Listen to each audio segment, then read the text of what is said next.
कौन ब्रह्मा का पिता है, कौन विष्णु की मां, शंकर का दादा कौन है, हमको दे पता। ये जानने के लिए कृपया सुनिए जगत गुरु तत्वदर्शी संत रामपाल जी महाराज के अमृत वचन सर्व पवित्र धर्मों के पवित्र शास्त्रों के आधार पर। बोलो सतगुरुदेव की जय। बंदी छोड़ कबीर परमेश्वर जी की जय। बंदी छोड़ गरीबदास जी महाराज जी की जय। स्वामी रामदेवानंद जी गुरु महाराज जी की जय।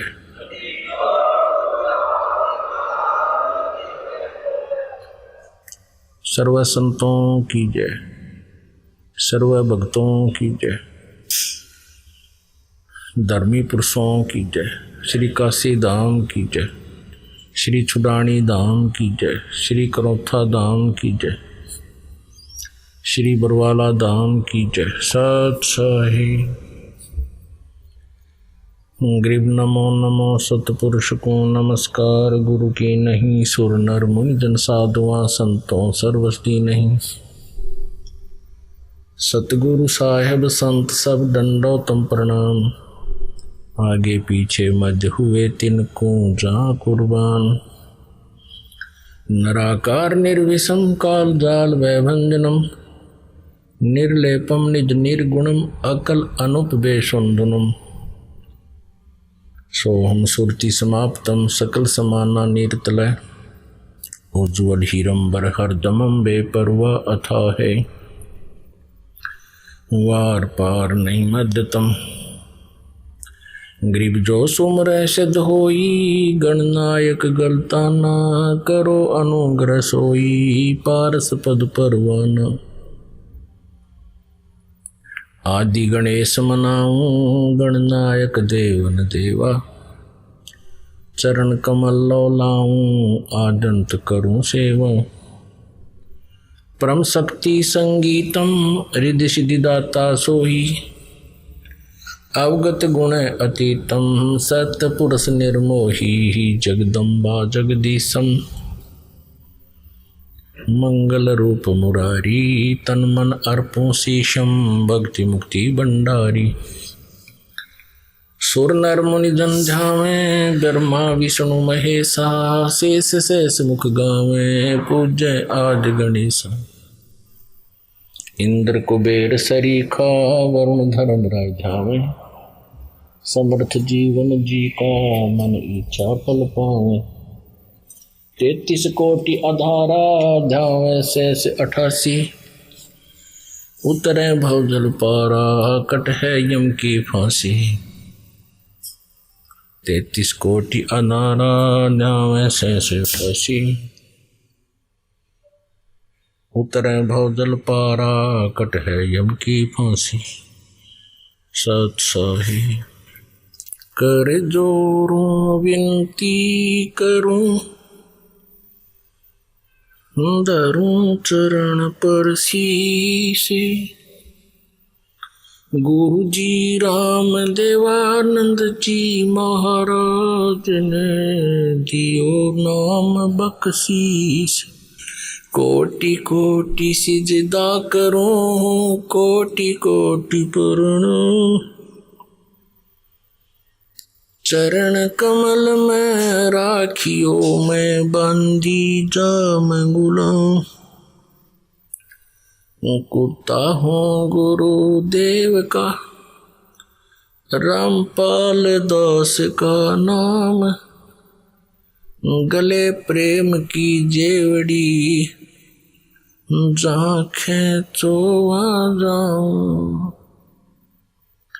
तो करो तो बावड़ू दूर दूर करो तो जाऊं।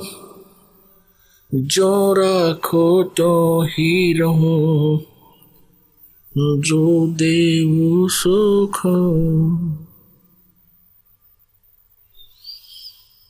जय इब के सतगुरु मिले सब दुख आँखों रोए। चरणों ऊपर शीस धरूं, कहूं जो कहनी हो। कबीर साईं मिल लेंगे, पूछेंगे कुशलात, आदि अंत की सब कहूं, अपने दिल की बात। हे गुरु जी तुम ना भूलियो, चाहे लाख लोग मिल जाएं, हम जैसे तुमको बहुत हैं, तुमसे हमको नहीं। तुम्हारे विसारे क्या बने, मैं किसकी शरण में जाऊं। शिव विरंच मुनि नारद, तिनके हृदय न समाऊं। अवगुण किए तो बहुत किए, करत न मनी हारे। बावे बंदा बख्श दियो, बावे गर्दन उतार। अवगुण मेरे बाप जी, बख्शो गरीब नवाज। जो मैं पूत कपूत हूँ, बहुर पिता को लाज। मैं अपराधी जन्म का, नक्सिक बड़े विकार। तुम दाता दुख भंजना, मेरी करो संभार। बंदी छोड़ कबीर परमेश्वर जी, पूर्ण ब्रह्म, सारी सृष्टि के रचनहार, ये हम सब आत्माओं के जनक हैं, हम सब के पिता हैं। हम अपनी गलती के कारण, हम अपनी नालायकी के कारण इस काल के जाल में फंस गए हैं, और हम अपने परम पिता सर्व सुखदाई दयालु परमात्मा से दूर हो गए। परमात्मा की परिभाषा क्या है? परमात्मा श्रेष्ठ आत्मा। अपनात्मा यहाँ के मालिक को परमात्मा कैसे कहे? इस ब्रह्मांड के अंदर जो जुल्म हो रहा है जीव के साथ, कोई कुत्ता बना है, कोई गधा बना है, कोई किसी योनि में कष्ट पा रहा है। मनुष्य है कोई सुखी नहीं, मनुष्य जीवन में कोई सुखी नहीं। किसी का हाथ कट गया, किसी कोई अंधा है, कोई लंगड़ा है, कोई लूला है। पहले तो ये मन एजेंट छोड़ दिया इसने, इस आत्मा के ऊपर एक मिसगाइडर छोड़ दिया, इसका गाइड बना दिया, लेकिन ये करता है मिसगाइड इसको। अपने स्वार्थवश और जीव को यहाँ फंसाए रखने के लिए और परेशान करने के लिए इसने मन के को अपना एजेंट छोड़ रखा, आत्मा के साथ जोड़ दिया। गधे और गाय को एक ही रस्से से बांध दिया टाइट। अब दोनों के स्वभाव में बहुत अंतर होता है, गाय और गधे के। आत्मा गाय है, मन गधा है।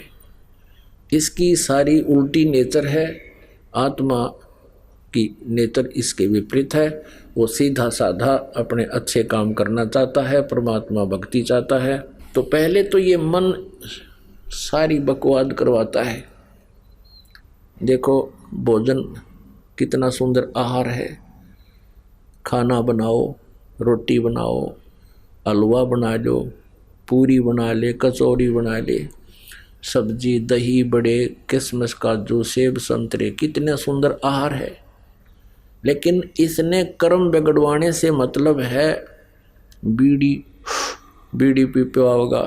जब बस सीख लेंगे एक दूसरे ने, कितना आग लगी सारे का। बताया बीड़ी पीने की चीज है, हुक्का पीने की वस्तु है।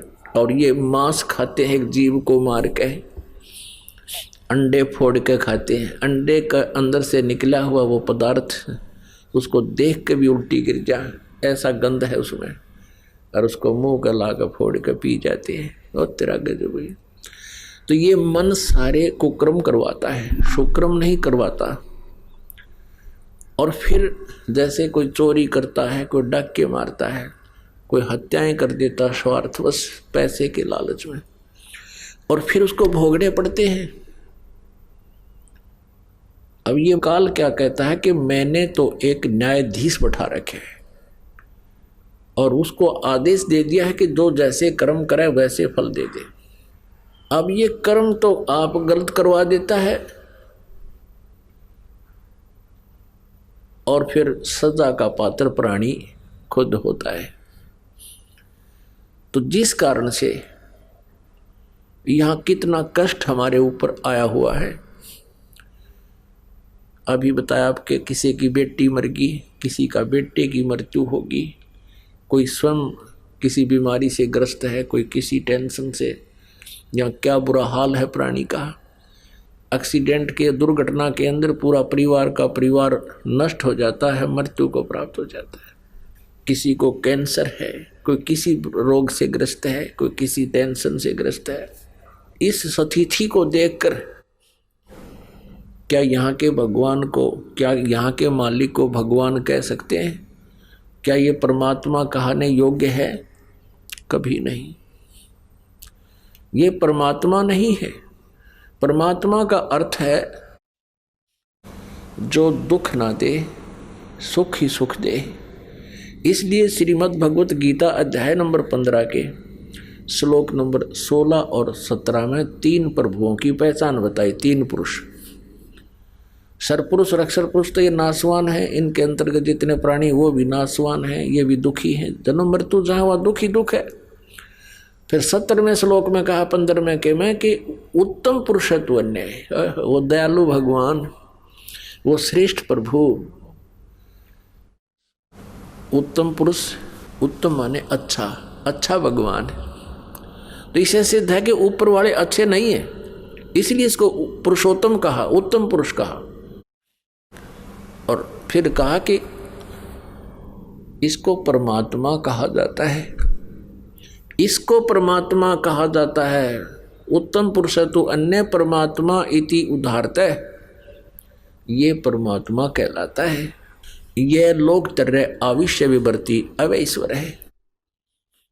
ये तीनों लोकों में प्रवेश करके सबका धारण पोषण करता है। ये है वास्तव में अविनाशी परमात्मा परमेश्वर। अब 15वें अध्याय के 16वें श्लोक में अक्षर पुरुष लिखा है। अक्षर पुरुष, अक्षर का अर्थ तो सर माने नासवान, सर पुरुष तो ये ब्रह्म है, किस ब्रह्मांड का स्वामी, जिसे ज्योति निरंजन काल भी कहते हैं। और अक्षर पुरुष का अर्थ होता है अविनाशी प्रभु। अक्षर का अर्थ अविनाशी होता है, लेकिन ये फिर नासवान भी कहे हैं। इनके और इनके अंतर्गत जितने प्राणी सबका सब नासवान है। अब जैसे, और फिर कहा 15वें अध्याय के 17वें श्लोक में गीता जी में कि उत्तम पुरुषत्व अन्य परमात्मा इति उदाहरतः, यह लोक त्रयमा विषय विवर्ती अवैश्वर। अवय माने अविनाशी, जिसका नाश ना हो। वास्तव में वो तीसरे नंबर का जो परम अक्षर ब्रह्म है, परम अक्षर पुरुष है, वो है अविनाशी। अक्षर पुरुष भी अविनाशी कहा, लेकिन यहाँ डिफाइन किया है गीता ज्ञानदाता ने, क्योंकि ये गॉड गिवन स्पिरिचुअल नॉलेज है जो इस ब्रह्म को दिया था परमात्मा ने वेदों में। वेदों वाला ज्ञान इस काल ने ब्रह्म ने स्वयं बोलना पड़ा उस मालिक के आदेश से। तो इसमें कहा कि वो है अवय ईश्वर है। अवय माने अविनाशी।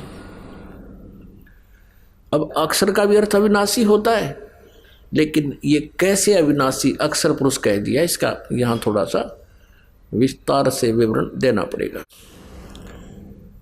जैसे सरपुरुष यानी ब्रह्म, सरब्रह्म, इसकी आयु कितनी है? अब एक ब्रह्मा जी की आयु सबसे पहले कैलकुलेट करते हैं। 4 युगों की एक चतुर्युगी होती है, सतयुग, त्रेता, द्वापर और कलयुग। इसका कुल योग सभी वर्षों का 43,20,000 वर्ष होता है। इसको एक चतुर्युगी कहते हैं, चतुर्युग कहते हैं। ऐसे ऐसे 1000 चतुर्युग का ब्रह्मा जी का दिन इतनी ही रात्रि होती है। और ऐसे बने हुए 30 दिन रात का 1 महीना और 12 महीने का 1 वर्ष। ओहो। और 100 वर्ष की ब्रह्मा जी की आयु, ऐसे 100 वर्ष की। अब ब्रह्मा जी से 7 गुना विष्णु जी की यानी 700 वर्ष ऐसे बने हुए, और विष्णु जी से 7 गुना शिव जी की आयु अधिक 4900 वर्ष की, 4900 वर्ष ऐसे बने हुए। और फिर उसके बाद इन तीनों की मृत्यु होती है। और जैसे ब्रह्मा जी की मृत्यु से पहले ही ये सरपुरुष यानी काल अपनी पत्नी दुर्गा के संयोग से एक पुत्र उत्पन्न कर लेता है, उसी समय उसको कोमा में रखता है। वर्तमान ब्रह्मा की मृत्यु होते ही उसको ऐसे ही रख देगा कमल के फूल पर, फिर उसके नए सिरे से जीवन शुरू होगा। तो ऐसे जब 70,000 बार ये शिव मर जाएंगे, जिसकी आयु ब्रह्मा जी से 49 गुना ज़्यादा, यानी 7 गुना तो विष्णु जी की होगी ब्रह्मा से ज़्यादा, विष्णु जी से ज़्यादा होगी शिव जी की 7 गुना, यानी 49 गुना ब्रह्मा से ज़्यादा आयु है शिव जी की, तमोगुण शिव की, काल के पुत्र, ये तीनों ब्रह्म के पुत्र। तो 70,000 बार जब शिव जी की मृत्यु हो लेगी तब एक ब्रह्मांड का विनाश होगा। और ब्रह्मलोक में युग काल रहता है, ब्रह्म रहता है, इसकी भी मृत्यु होगी और दुर्गा की भी मृत्यु होगी। वो युग होगा। एक ब्रह्मांड का जो विनाश होता है 70,000 बार त्रिलोकीय शिव मर जाते हैं, तो ये एक युग होगा किसका? अक्षर पुरुष का। पुण्यात्मा ऐसे ढंग से आपको समझा देगा ये दास, इस ज्ञान को उंगलियों पर आ जाएगा आपके ये सारा। तो ये एक युग होगा अक्षर पुरुष का। ऐसे 1000 युग की अक्षर पुरुष का दिन और इतनी ही रात्रि, ऐसे बने हुए 1000 युग का दिन, इतनी ही रात्रि, फिर 30 दिन रात का महीना, 12 महीने का 1 वर्ष और 100 वर्ष की आयु है इस अक्षर पुरुष की। अब देखो पुण्यात्मा, इतनी लंबी उम्र है इसकी, इसलिए इसको भी अक्षर पुरुष कह दिया।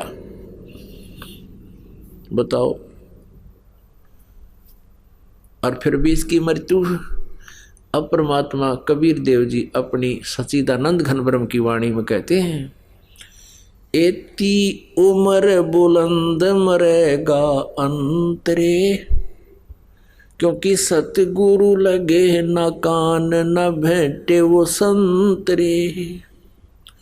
एती उम्र बुलंद मरेगा अंतरे, सतगुरु लगे न कान न भेंटे वो संतरे। परमेश्वर कबीर देव जी सच्चिदानंद घन ब्रह्म जी स्वयं ही तत्वदर्शी संत की भूमिका करने आते हैं, तब अपनी अमृत वाणी में या उनसे जिनको वो मिलते हैं संतों को, वो संत अपनी अमृतवाणी में अच्छी आत्मा जो होती है वो क्या बताते हैं कि इतनी लंबी उम्र भी हो जाएगी तो भी अंत में मृत्यु होगी। क्यों होगी?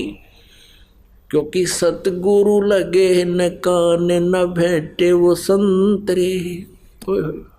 सतगुरु नहीं मिले, तत्वदर्शी संत नहीं मिले, सतगुरु नहीं मिले, जिस कारण से इतनी लंबी उम्र वाला व्यक्ति भी होगा कोई, उसकी भी मृत्यु होगी। तो यहाँ पुण्यात्माओं ये स्पष्ट हो गया कि इसको अक्षर पुरुष इसलिए कहा है कि इसकी उम्र लंबी घनी है। जैसे एक तो सफेद मिट्टी चीनी होती है, जिसको चीनी का बोलते हैं, कप, वो तो अंडरस्टूड है, हाथ से छूट गया और पक्के फर्श पर गिर गया, गिरते टुकड़े टुकड़े हो जाएगा। ये स्थिति तो समझो सरपुरुष की, ब्रह्म की, और इसके अंतर्गत जितने प्राणी हैं इनकी इतनी उम्र है। हालांकि हमारे दृष्टिकोण से तो बहुत लंबी उम्र है इनकी। ब्रह्मा जी का एक दिन 1000 चतुर्युग का, एक चतुर्युग में हमारे वर्ष यहाँ के 43,20,000 और फिर 100 वर्ष की उम्र उसकी उत्तरा जो। और फिर भी इनकी उस पूर्ण परमात्मा और अन्य उस तुलना से क्या बताते हैं, ये तो ऐसी उम्र है ब्रह्म तक की, इसकी स्थिति इनकी बॉडी की समझो ये चीनी का बना हुआ प्लेट होया करें, ये प्लेट है, कटोरी हो, कप है। और अक्सर पुरुष समझो स्टील की बॉडी है इसकी, ये समझ लो, चाय पीने का कप समझ लो। अब वो गिर जा तो टूटे नहीं, जल्दी सी वो खराब हो नहीं क्योंकि स्टील है। लेकिन स्टील को भी जंग लगेगा, इस्पात को भी जंग लगेगा, उसका समय बहुत लंबा होता है। इसलिए इसको अविनाशी इसको भी कह दिया, लेकिन ये वास्तव में अविनाशी नहीं है, इसका विनाश होगा। और अक्सर पुरुष तो उत्तम पुरुषत्व अन्य है। अब तीसरी धातु सोना होती है, स्वर्ण, गोल्ड। अब उसको ना जर लगे ना कुछ हो, कितने वर्ष रखे रखो। तो ऐसे इन भगवानों की सतिथि से परिचित होने के लिए अब इसको अक्षर पुरुष कहा है। गीता अध्याय नंबर 15 के श्लोक नंबर 16 में सरपुरुष और अक्षर पुरुष। सरपुरुष ये ब्रह्म है, अक्षर पुरुष ये परब्रह्म है जो इस सात संग ब्रह्मांड का स्वामी है। इसको अक्षर माने अविनाशी भगवान कह दिया, लेकिन फिर बताया कि इनकी मृत्यु है, इनकी भी, इनके अंतर्गत जितने प्राणी सबके स्थूल शरीर नाशवान है, जीवात्मा मरती नहीं। 15वें अध्याय के 17वें श्लोक में कहा है कि उत्तम पुरुषत्व ने परमात्मा इति उदाहरते ये लोग तरम अविश्य विभर्ति अवय ईश्वर है। वो है वास्तव में अविनाशी परमात्मा। गीता जी अध्याय नंबर 8 के श्लोक नंबर 17 में कहा है कि ब्रह्मण यानी इस परब्रह्म को यहाँ ब्रह्म ने कहा है, उस परब्रह्म के, यहाँ ब्रह्मा का नहीं, इन्होंने उसका अर्थ ब्रह्मा कर रखा, गलत किया है। और उसमें चतुर्युग भी नहीं है, अनुवादकर्ताओं ने चतुर्युग लिख दिया, उसमें ओनली युग लिखा है। ये देखिएगा, श्रीमद् भगवद गीता, गीता प्रेस गोरखपुर से प्रकाशित है, जयदयाल गोविंद का इसके अनुवादक है। श्रीमद् भगवद गीता अध्याय 8 के श्लोक नंबर 17 को दिखाते हैं आप, ये देखिएगा। अध्याय नंबर 8 और श्लोक नंबर 17, इसमें संस्कार देखो, सहस्र युग पर्यंत, इसमें सहस्र चतुर्युग नहीं लिखा, सहस्र युग पर्यंतम, अह माने दिन, यत मान जो ब्रह्मण्य माने अक्षर पुरुष। यहाँ ब्रह्मण्य का अर्थ इस अक्षर पुरुष यानी परब्रह्म की तरफ संकेत, क्योंकि यहाँ आयु से संबंधित है, इसकी आयु है, इसलिए इसको परम अक्षर ब्रह्म यहाँ नहीं कहा जा सकता। वैसे ब्रह्मण्य का अर्थ बड़ा भगवान, ब्रह्मण्य माने ब्रह्म से जो बड़ा है, ये परब्रह्म भी इससे बड़ा है, और परम अक्षर ब्रह्म वो परमात्मा पूर्ण ब्रह्म वो भी इससे बड़ा है। तो सहस्र योग पर्यंतम अह यत ब्रह्मण्य विदु, रात्रि सहस्र युग सहस्रांतम, इसमें चतुर्युग नहीं है। ते अहोर्विद अहोरात्र विद जना, इसका अर्थ है, इन्होंने अनुवाद गलत किया है। इन्होंने यहाँ लिख दिया ब्रह्मा का जो एक दिन है उसको 1000 चतुर्युग की अवधि वाला, जबकि मूल संस्कृत में चतुर्युग नहीं है, ओनली युग है, नोट चतुर्युग। इन्होंने अनुवाद अपने ज्ञान से यहाँ पर घुसोड़ दिया, चतुर्युग नहीं, 1000 युग की अवधि है। ये अक्षर पुरुष की जानकारी है यहाँ पर ब्रह्म से आगे। और इतनी ही रात्रि भी 1000 चतुर्युग नहीं है, ओनली युग सहस्रांतम, सहस्र माने 1000 युग के अंत वाला, अवधि वाला, 1000 युग की अवधि वाली रात्रि है। और जो व्यक्ति तत्व से जानता है वह योगी जन अहोरात्रविद, वो इसके सही भेद को जानता है, इस दिन रात को सही बता सकता है, जो तत्वदर्शी संत होगा। अब ये स्पष्ट हो गया कि इन्होंने अनुवाद में बहुत गड़बड़ी कर रखी है अपनी अज्ञानता के कारण। यह चतुर्युग नहीं आना चाहिए। अब प्रश्न चल रहा है कि हम दयालु परमात्मा ने छोड़ के इस काल के लोक में आगे यो दयालु नहीं है।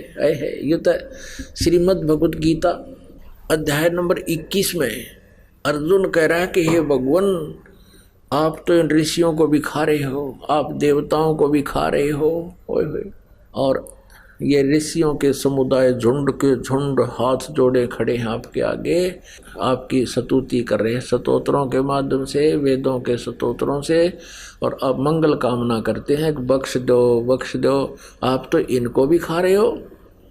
अध्याय नंबर 11 के श्लोक नंबर 32 में गीता ज्ञानदाता श्री कृष्ण में प्रवेश करके कह रहा है कि मैं काल हूँ अर्जुन, और सबको खाने के लिए आया हूँ। और अर्जुन कहता है भगवान कुछ तो आपकी जाड़ा में लटक रहे हो और कुछ को आप खा रहे हो, वो सब तो आपके मुंह में समा रहे हैं। ये खुद का मैं काल हूँ। अर्जुन का तुम तो उनको भी खा रहे हो जो आपकी स्तुति कर रहे हैं। पुण्यात्मा, जब तक हम इस काल के इंद्रजाल को नहीं समझाएंगे हम भक्ति नहीं कर सकते। हम यही इस काल के ही इस भूल भुलैया में इसके ये इस चकाचौंध में यही भूले रहेंगे और जीवन व्यर्थ कर जाएंगे। परमात्मा के ज्ञान को समझकर फिर परमेश्वर कबीर देव जी की शरण में रहते हुए, मर्यादा में रहते हुए आप अपनी सच्ची भक्ति करते रहना। आपको यहाँ के सुख भी सबसे ज़्यादा मिलेंगे, लेकिन वो उतने ही देगा भगवान जितने आपको आवश्यक होंगे। तो ऐसे आप इसका करके देखना भक्ति भगवान सतपुरुष की। तो कहने का भाव ये है कि वो दयालु भगवान है और ये काल भगवान है जहाँ हम रह रहे हैं। और ये खुद भी कहता मैं सबको खाने के लिए आया हूँ, मैं काल हूँ, मैं प्रवृत्त हुआ हूँ। तो यहाँ कोई भी ऐसी व्यवस्था हमें नहीं लगती जिसके हम परमात्मा को दयालु कह सकें, यहाँ के मालिक को। हम जिस आधार से ये कह सकें ये भगवान दयालु है, और कोई दयालुता भी करता है तो वो परमेश्वर पूर्ण ब्रह्म ही यहाँ आता है, हमें विधि बताते हैं और उनके अनुसार हम यहाँ क्रिया करते हैं। तो इस काल का जो नियम है वो भी स्थिर हो जाता है। काल का नियम है कि जिसकी जितनी आयु निर्धारित है उसकी मृत्यु उस समय निश्चित होगी, और जिसको कोई आपत्ति आनी है उसके प्रारब्ध में संस्कार में है तो वो भी उसने भोगनी ही पड़ेगी। और पूर्ण परमात्मा सतपुरुष कबीर देव जी की शरण में इस दास के माध्यम से यथार्थ मंत्र का जाप करते हुए मर्यादा में रहोगे, आप जी के ऊपर कोई आपत्ति आपके प्रारब्ध वाली नहीं आएगी। और आपकी मृत्यु होनी हो आपके संस्कार में, वह मृत्यु भी नहीं होगी। तो ये है दयालु परमात्मा पूर्ण ब्रह्म। इस काल के आपत्ति वाले जो इसके हथियार हैं, जो इसके नियम हैं, उनको भी स्टेबल कर देगा, स्थिर कर देगा, जाम कर देगा। अब यहाँ कुछ एक भक्त कहते हैं कि भगवान को दयालु कहते हैं, यहाँ बुरा हाल हाहाकार में चली है। दयालु कैसा हुआ? जिस लोक में ये कष्ट नहीं है वो परमात्मा वहाँ का मालिक है, और वहाँ जाने के बाद आपको कोई कष्ट नहीं होगा। जरा मरण मोक्षाय मम आश्रित यतंती ये ब्रह्म तत्विदु अखिल अध्यात्म कृष्णम। सभी कर्मों को और सभी अध्यात्म को जो जानता है और तत्ब्रह्म को जो जान चुका है वो जरा मरण मोक्षाय तंती, वे जरा और मरण से छुटकारे के लिए ही प्रयत्न करते हैं। मेरे इस ज्ञान को आश्रय करके कि तत्वदर्शी संत की खोज करो। तत्वदर्शी संत फिर बताएगा ये ज्ञान जो दास आपको बता रहा है, उस परमात्मा को, तत्ब्रह्म को, परम अक्षर ब्रह्म की महिमा को जान करके फिर तो केवल जरा और मरण से छुटकारे का प्रयत्न ही करेंगे। अब यहाँ जरा माने बुढ़ापा। आज जो युवा हैं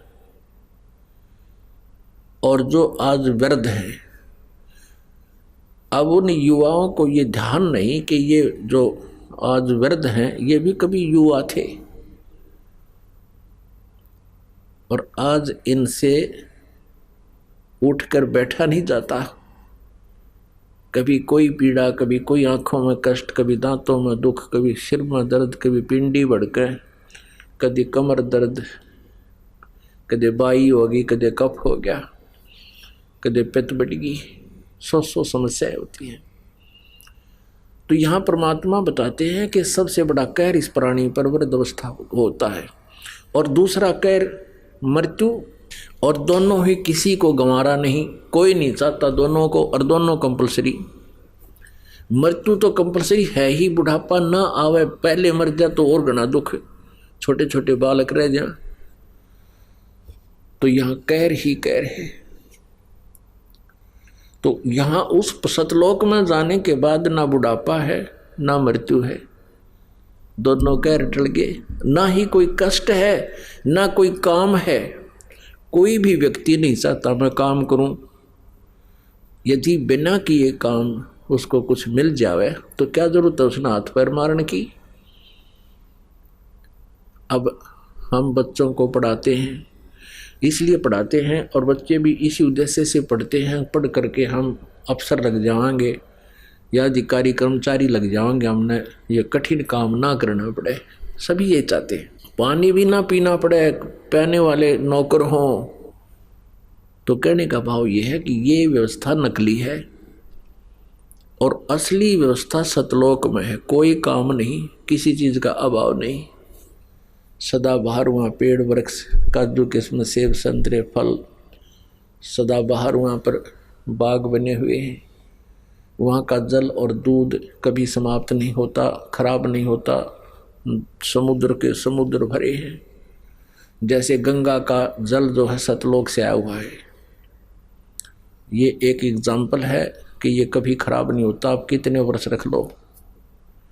और हम इस परमात्मा की वाणी कबीर वाणी, और जिस कबीर साहिब ने जो वाणी गरीबदास साहिब जी को दिया वो ज्ञान, उस अमर वाणी का हम पाठ करते हैं। और वहाँ यहाँ सिंपल जल रखते हैं, साधारण यहाँ का हम जो डेली पीते हैं उस जल को रख देते हैं। परमात्मा की इस वाणी के मंत्र चलते हैं, सत्संग के वचन होते हैं, उसके ऊपर सब मंत्रित होता है। वो उस जल को आप रख दीजिए, एक तरफ रख दीजिए गंगा का जल, एक तरफ ये अमृत जल रखती है। उस परमात्मा की वाणी से सिंपल जल भी वैसा ही बन जाता है। हमारे पास अब भी एक माई ने ला कर दिया, जब हम घर घर पाठ किया करते थे जा करके, इतनी बड़ी बोतल है 2 लीटर की हमारे पास रखी है। अभी सन 1997 में उसका पाठ किया था, 1997, 14 वर्ष हो गए, और आज तक वो ज्यों का त्यों है। तो सतलोक में उस परमात्मा की सतिथि है, उपस्थिति है, जिसकी यहाँ भी वाणी से इसे गंदे लोक में भी अमृत बन जाता है सिंपल जल। वही ये जल अमृत गंगा वाला जल वहाँ से आया हुआ है। तो प्रसंग चल रहा है कि हम ये दयालु परमात्मा नहीं है, दयालु परमात्मा सतलोक वाला है। वहाँ जाने के बाद आपको कोई कष्ट नहीं होगा। शंखों लहर मेहर की उपजे कहर नहीं जा कोई, दास गरीब अचल अविनाशी सुख का सागर सोई। मन तू चल रे सुख के सागर, जा शब्द सिंधु रत्नागर। आत्म परमात्मा आकर कहते हैं, ए मन तू यहाँ क्यों उलझ रहा है काल के लोक में। मन के माध्यम से आत्मा को सचेत करते हैं प्रभु के सुख सागर में चल। जैसे गीता जी अध्याय नंबर 18 के श्लोक नंबर 62 में कहा कि अर्जुन तू सर्वभाव से उस परमेश्वर की शरण में जा, उसकी कृपा से तू परम शांति को और सनातन परम धाम को प्राप्त होगा।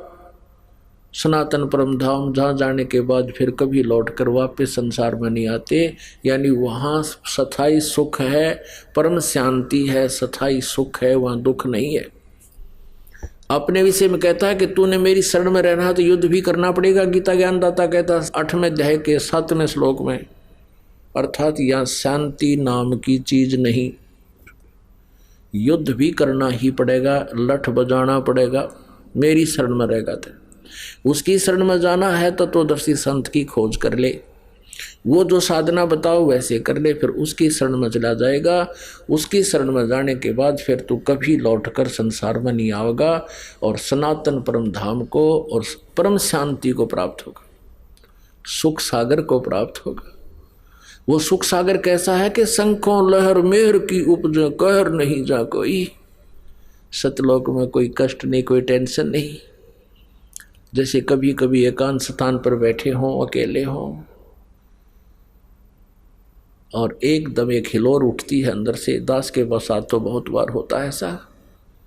उसमें ऐसा लगता है कोई भी चाहे हमें कोई कितना ही कष्ट दे रहा हो, कितना ही हमारे साथ अत्याचार कर रखा हो, उसके प्रति भी दुर्भावना नहीं रहती। एक ऐसी हिलोर उठती है, ऐसी लहर उठती है अंदर से, वह थोड़ी सी देर रहती है। उसके बाद फिर 100 कोशिश करते हैं कि उसी व्यक्ति के प्रति फिर कभी मन में दुख ना हो। उसने हमें बहुत सता रखा है, बहुत कष्ट दिया, दुख नहीं आता उसका, लेकिन फिर वह बात नहीं बनती। तो कहने का भाव है कि ऐसी वो मेहर की लहर थी, और उसके जाते ही यहाँ सारे कहर की लहर शुरू हो जाती है। ऐसा नहीं, वैसा नहीं, उसको ऐसे कर दूंगा, उसको ऐसे कर दूंगा, उसने ऐसे कैसे बोल दिया, फलाना ये हो गया। ये कहर की लहर शुरू हो जाती है। तो सतलोक के बारे जानकारी देते हुए परमेश्वर ने कहा कि शंखों लहर मेहर की उपजे, वहां कहर नहीं जाए कोई, वहां कोई दुख नहीं, कोई कष्ट नहीं।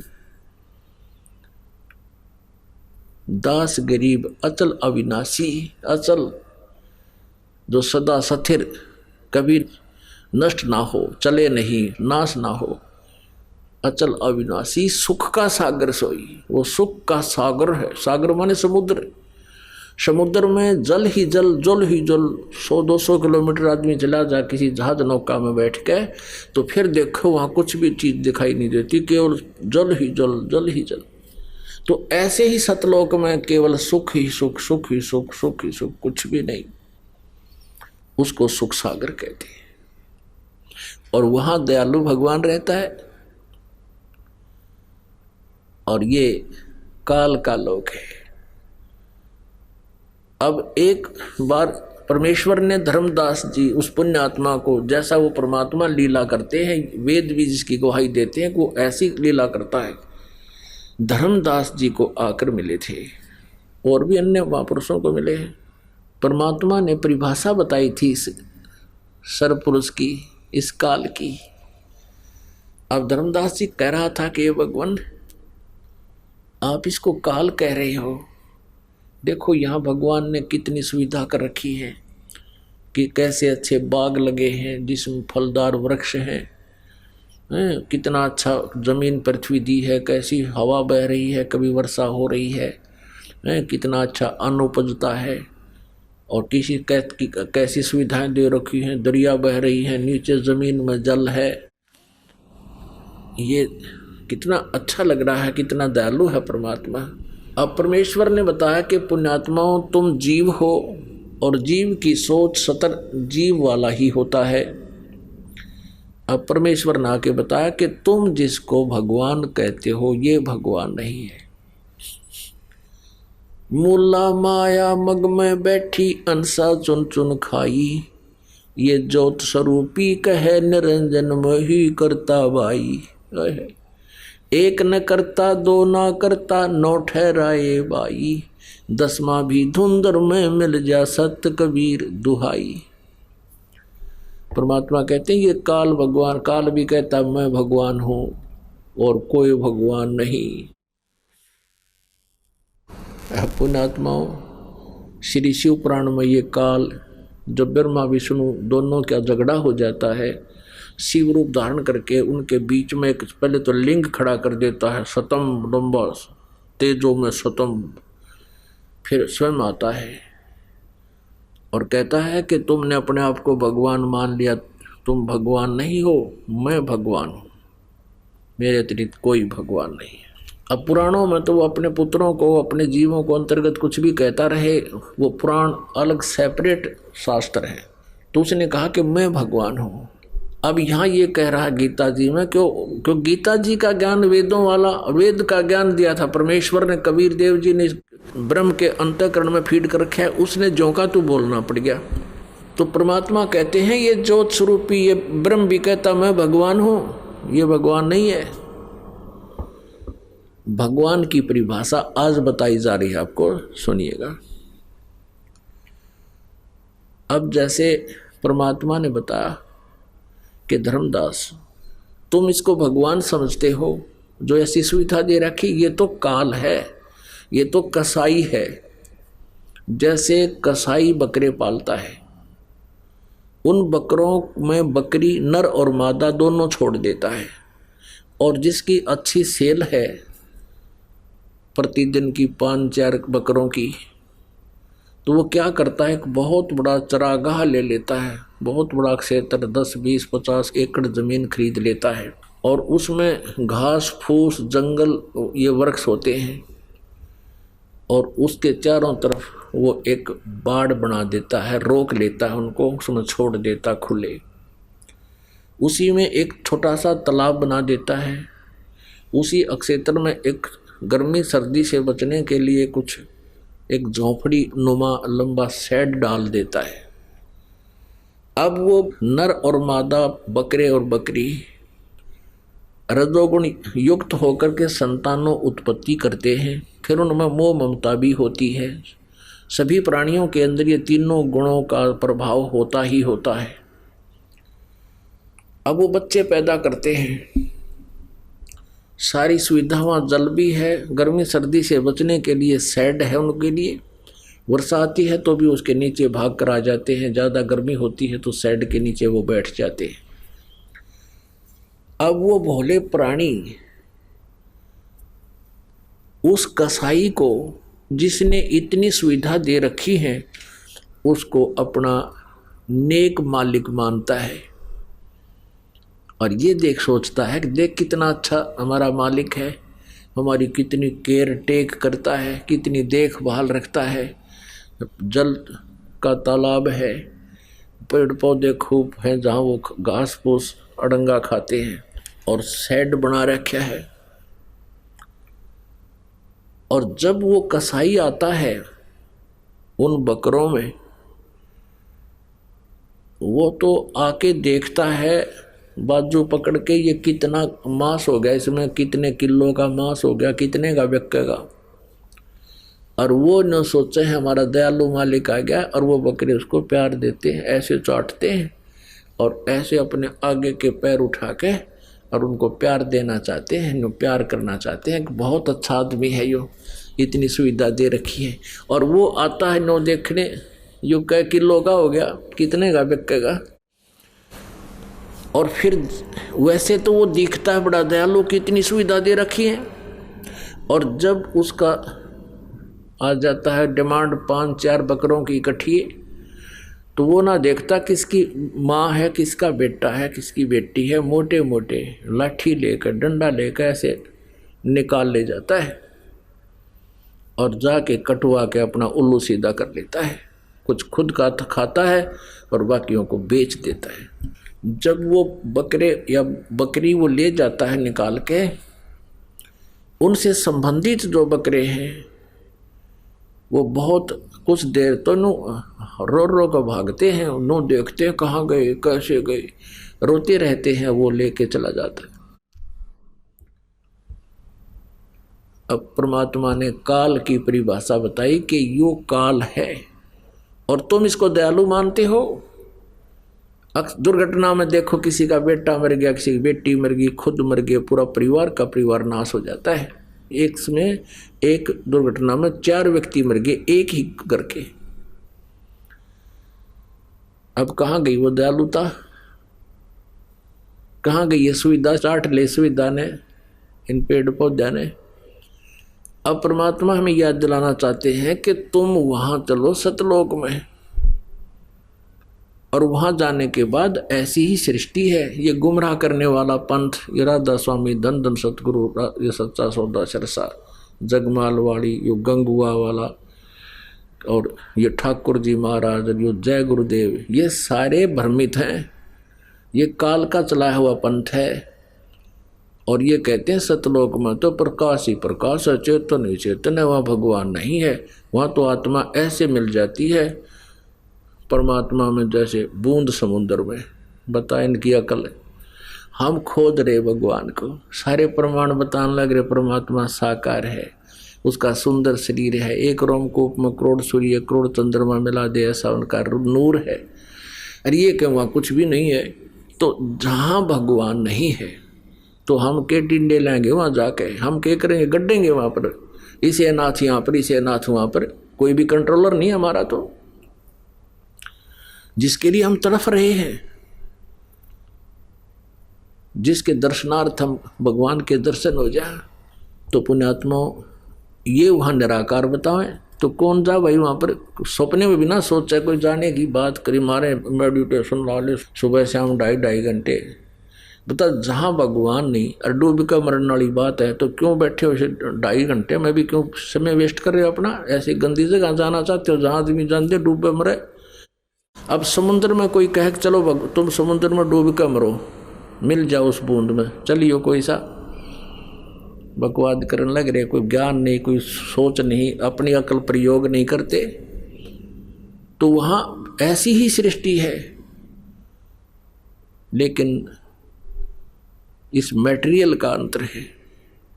ये तो मिट्टी का बना हुआ है और 5 तत्वों में लीन हो जाएगा। जब ये अंत होगा, इसको फूंक दिया जाओ चाहे गाड़ दिया जाओ, एक दिन ये खत्म हो 5 तत्वों में लीन हो जाएगा। अब ये 5 तत्वों से बना हुआ है, इसमें कौन कौन से तत्व हैं? पृथ्वी, जल, अग्नि, वायु और आकाश। और कोई सा दिखा है इसमें? और कितना सुंदर स्वरूप बन गया। ऐसे ही वहां एक तत्व से बना हुआ शरीर है, नूर से, और वो इतना सुंदर शरीर है, 16 सूर्य जितना प्रकाश हमारे शरीर का होगा जब हम सतलोक पहुंच जाएंगे।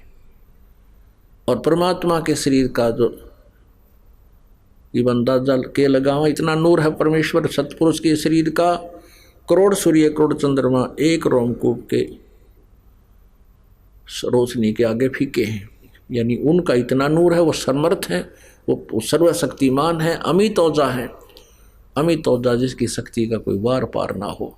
और हम जीव हैं, आत्मा है, हम वहाँ हंस रूप में होंगे। हंस माने जैसे यहाँ मनुष्य कहते हैं, नर कहते हैं स्त्री और पुरुष को, तो वहाँ हंस कहते हैं। हंस माने जैसे यहाँ एक पक्षी का नाम हंस है, जो किसी सरोवर पर होता है, वो बुगले जैसा होता है सफ़ेद, और बुगला मच्छी खाता है, कीड़े खाता है, और वो हंस नहीं खाता।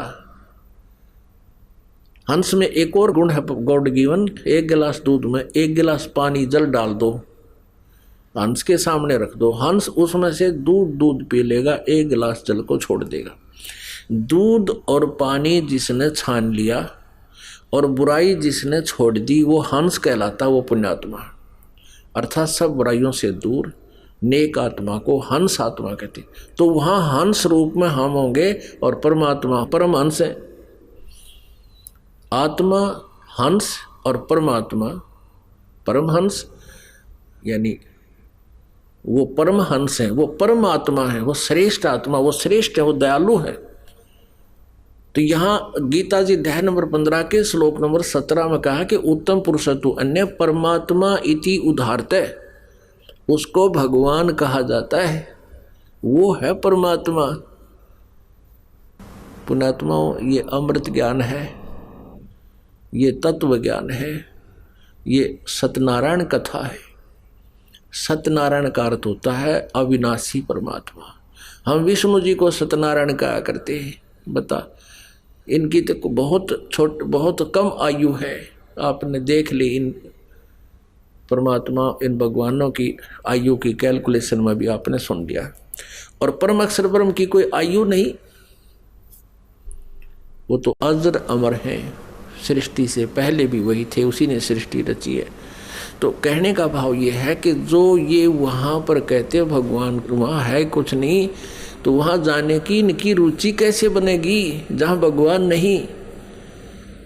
अब कोई कहे कि सतलोक आश्रम वाला चलो, और वहाँ गुरुजी है, गुरुजी नहीं, वहाँ तो सिर्फ प्रकाश ही प्रकाश है, ट्यूब जड़े हैं। अरे फिर टिंडे लेना होगे, तुम क्या करोगे इस ट्यूबान देखन, गुरुजी तो निराकार हैं। तो इनकी ये सोच समझ लो, इतनी एक एग्जाम्पल देता हूँ, जो इन अज्ञानी संत, किसी की भी थ्योरी देख लो आप, किसी भी धर्म की देख लो, उनका लोकवेद दंत कथा ये बताता है कि परमात्मा निराकार है, और हमारे सदग्रंथ बताते परमात्मा सह शरीर है, उसका नाम कबीर है। अब जैसे ईसा मसीह ने कहा था कि ए भोले श्रद्धालुओं, तुम जिन अपने गुरु पीरों को अच्छे आत्मा मानते हो, तुम्हारे पास आते हैं, तुम्हारे घरों पर आते हैं, तुम उनकी सेवा करते हो और वो बहुत प्यार से आपको समझाते हो, बहुत प्यार से रहते हैं, तुम इनको भेड़ समझ रहे हो। शरीफ ये भेड़िया हैं, ये तुम्हारे जीवन का नाश कर रहे हैं, तुम्हें बर्बाद कर रहे हैं। इस बात का विरोध कर दिया उन नकली गुरुओं ने और उस पुण्यात्मा को क्रश करवा कर छोड़ा। ऐसे जालिम है ये लोग, और इसी का कारण था क्रोथा कांड इन्होंने कराया। दास ने इनके अज्ञान की खाल तार दी, इनके अज्ञान का पर्दाफाश कर दिया। इन्होंने सोचा तुम तो कितना जोगे नहीं रहोगे, जनता भी थूकेगी, तुम किसे आचार्य थे, किसे तुम गुरु थे, तुमने कह का भी नहीं पता, वेदों का ना गीता का ना किसी और ज्ञान। तो इन्होंने अपना उस अज्ञान को बचाने के लिए इन कैसा जुल्म करवा दिया, क्रोथा कांड, आश्रम छिनवा लिया सीएम से मिलकर, जनता को भ्रमित करवा दिया, गलत प्रचार करवा के, और झूठे केस बनवा दिए हमारे पे। लेकिन अब वो 500-600 वर्ष पुराना भारत नहीं है। शिक्षा का यही लाभ है, सब एजुकेटेड हैं, बहन भाई बेटे बुजुर्ग, और सभी समझते हैं अपने सदग्रंथों को, जिसका परिणाम है कि आज हम फिर आबाद हो गए, क्योंकि हमारे साथ परमात्मा है, परमेश्वर हमारे साथ है। उस परमेश्वर का चलाया हुआ ये पंथ है, ये मार्ग है। अब जैसे श्रीमद् भगवद गीता अध्याय नंबर 16 के श्लोक नंबर 23-24 में कहा कि जो शास्त्र विधि को त्याग कर मनमाना आचरण करते हैं, ना उनकी गति होती है, ना उनको सिद्धि प्राप्त होती है, और न ही उनको कोई सुख होता है, अर्थात यूजलेस। इससे तेरे लिए अर्जुन 24वें श्लोक में 16वें अध्याय की गीता जी, इससे तेरे लिए कर्तव्य और अकर्तव्य की व्यवस्था में शास्त्र ही प्रमाण है। यानी जो साधना करनी चाहिए, जो ना करनी चाहिए, वो सदग्रंथ में जो लिखे हैं वही हम आप मान्य होनी चाहिए, अन्य नहीं। किसी की लोक वेद की कथा से स्वीकार ना करना। तो ये जितने भी गुरु जी थे अभी तक हमें लोक वेद सुनाया करते थे। तो ऐसी जो पुण्यात्मा पिछले जन्म की पुण्यात्माएं हैं, उनको मानव शरीर मिला है और वो परमात्मा की तरफ में भटक रहे हैं। उनमें से एक थे शेख फरीद जी, और वो बचपन से ही परमात्मा में बहुत, वैसे बचपन से ही मालिक साथ रहता है ऐसी आत्माओं के। सबको भगवान ढूंढते फिरते हैं, कहते हैं परमेश्वर गोता मारो स्वर्ग में और जा बैठो पाताल, कहे कबीर ढूंढता फिरूं अपने हीरे माणिक लाल है। शेख फरीद जी थे मुसलमान धर्म में। वो पुण्यात्मा छोटे से थे, जब छोटे बालक नटखट गणे थे, शरारत बहुत किया करते थे। माता भी दुखी हो जाती थी, गली के बच्चों के साथ झगड़ा कराते, उल्हाने आया करते थे। अब माँ ने सोचा अब क्या करूं इस बालक को, क्योंकि आजकल तो बच्चे छोटे छोटे स्कूल भेज देते, माता पिता नर्सरी में दाखिल कराते हैं, वो बालक खिलाने के वहाँ से उनमें छोड़ दिए। पहले तो ऐसी कोई व्यवस्था नहीं थी, घर पे रहते, पिता खेतों में कहीं और अपना काम से चले जाते, कोई मजदूरी के लिए या कोई और, तो माता बच्चों की देखरेख वो स्वयं ही रखती थी। वो शरारत बहुत गणी करा करता, उलाने से तंग आ गई। उसने सोची कि इलाज करूं इसका। उसने कहा कि बेटा तू नमाज करा करे, अल्लाह की बंदगी किया करे। शेख फरीद छोटा सा बालक था, कहने लगा क्यों, किस लिए करूं, मुझे क्या मिलेगा। अब वो खजूर गणे खाया करता, खजूर। माता ने कहा कि अल्लाह तुझे खजूर देगा बेटा। बोला सचमुच माता, कहाँ, अल्लाह तुझे खजूर देगा। तो कहने लगा बता मुझे कैसे करना है। अब माता ने तो सोचा ठीक हो गया। अब माता ने कहा कि ले एक कपड़ा बिछा दिया, गद्दा गद्दला कोई बिछौना बिछा दिया। अक बेटा इस पे लेट जा, ऐसा आंखें बंद रखना, कभी ऐसे करना कभी ऐसे करना, और ये कहना अल्लाह मुझे खजूर दे, खुदा मुझे खजूर दे, ऐसे कहते रहना, आंखें नहीं खोलनी है। और जब तक मैं ना कहूँ आंखें नहीं खोलना, नहीं तो खजूर नहीं मिलेगा। जब माता का काम का समय होता, उसका बिछा दिया बिछोना और कहा बेटा ले प्रार्थना कर। अब वो लग गया अपना ऐसे करने, आंखें खोले नहीं। माँ ने क्या किया कि खजूर थोड़ा सा इतना सारा और 2 पत्तों के बीच में लपेट के उसके बिछोने के नीचे रखाई। अब वो माँ ने कहा कि आजा बेटा आंखें खोल दे। माँ का काम हो लिया, इतना वो बैठा रहा, घंटा और पौन घंटा जैसा भी।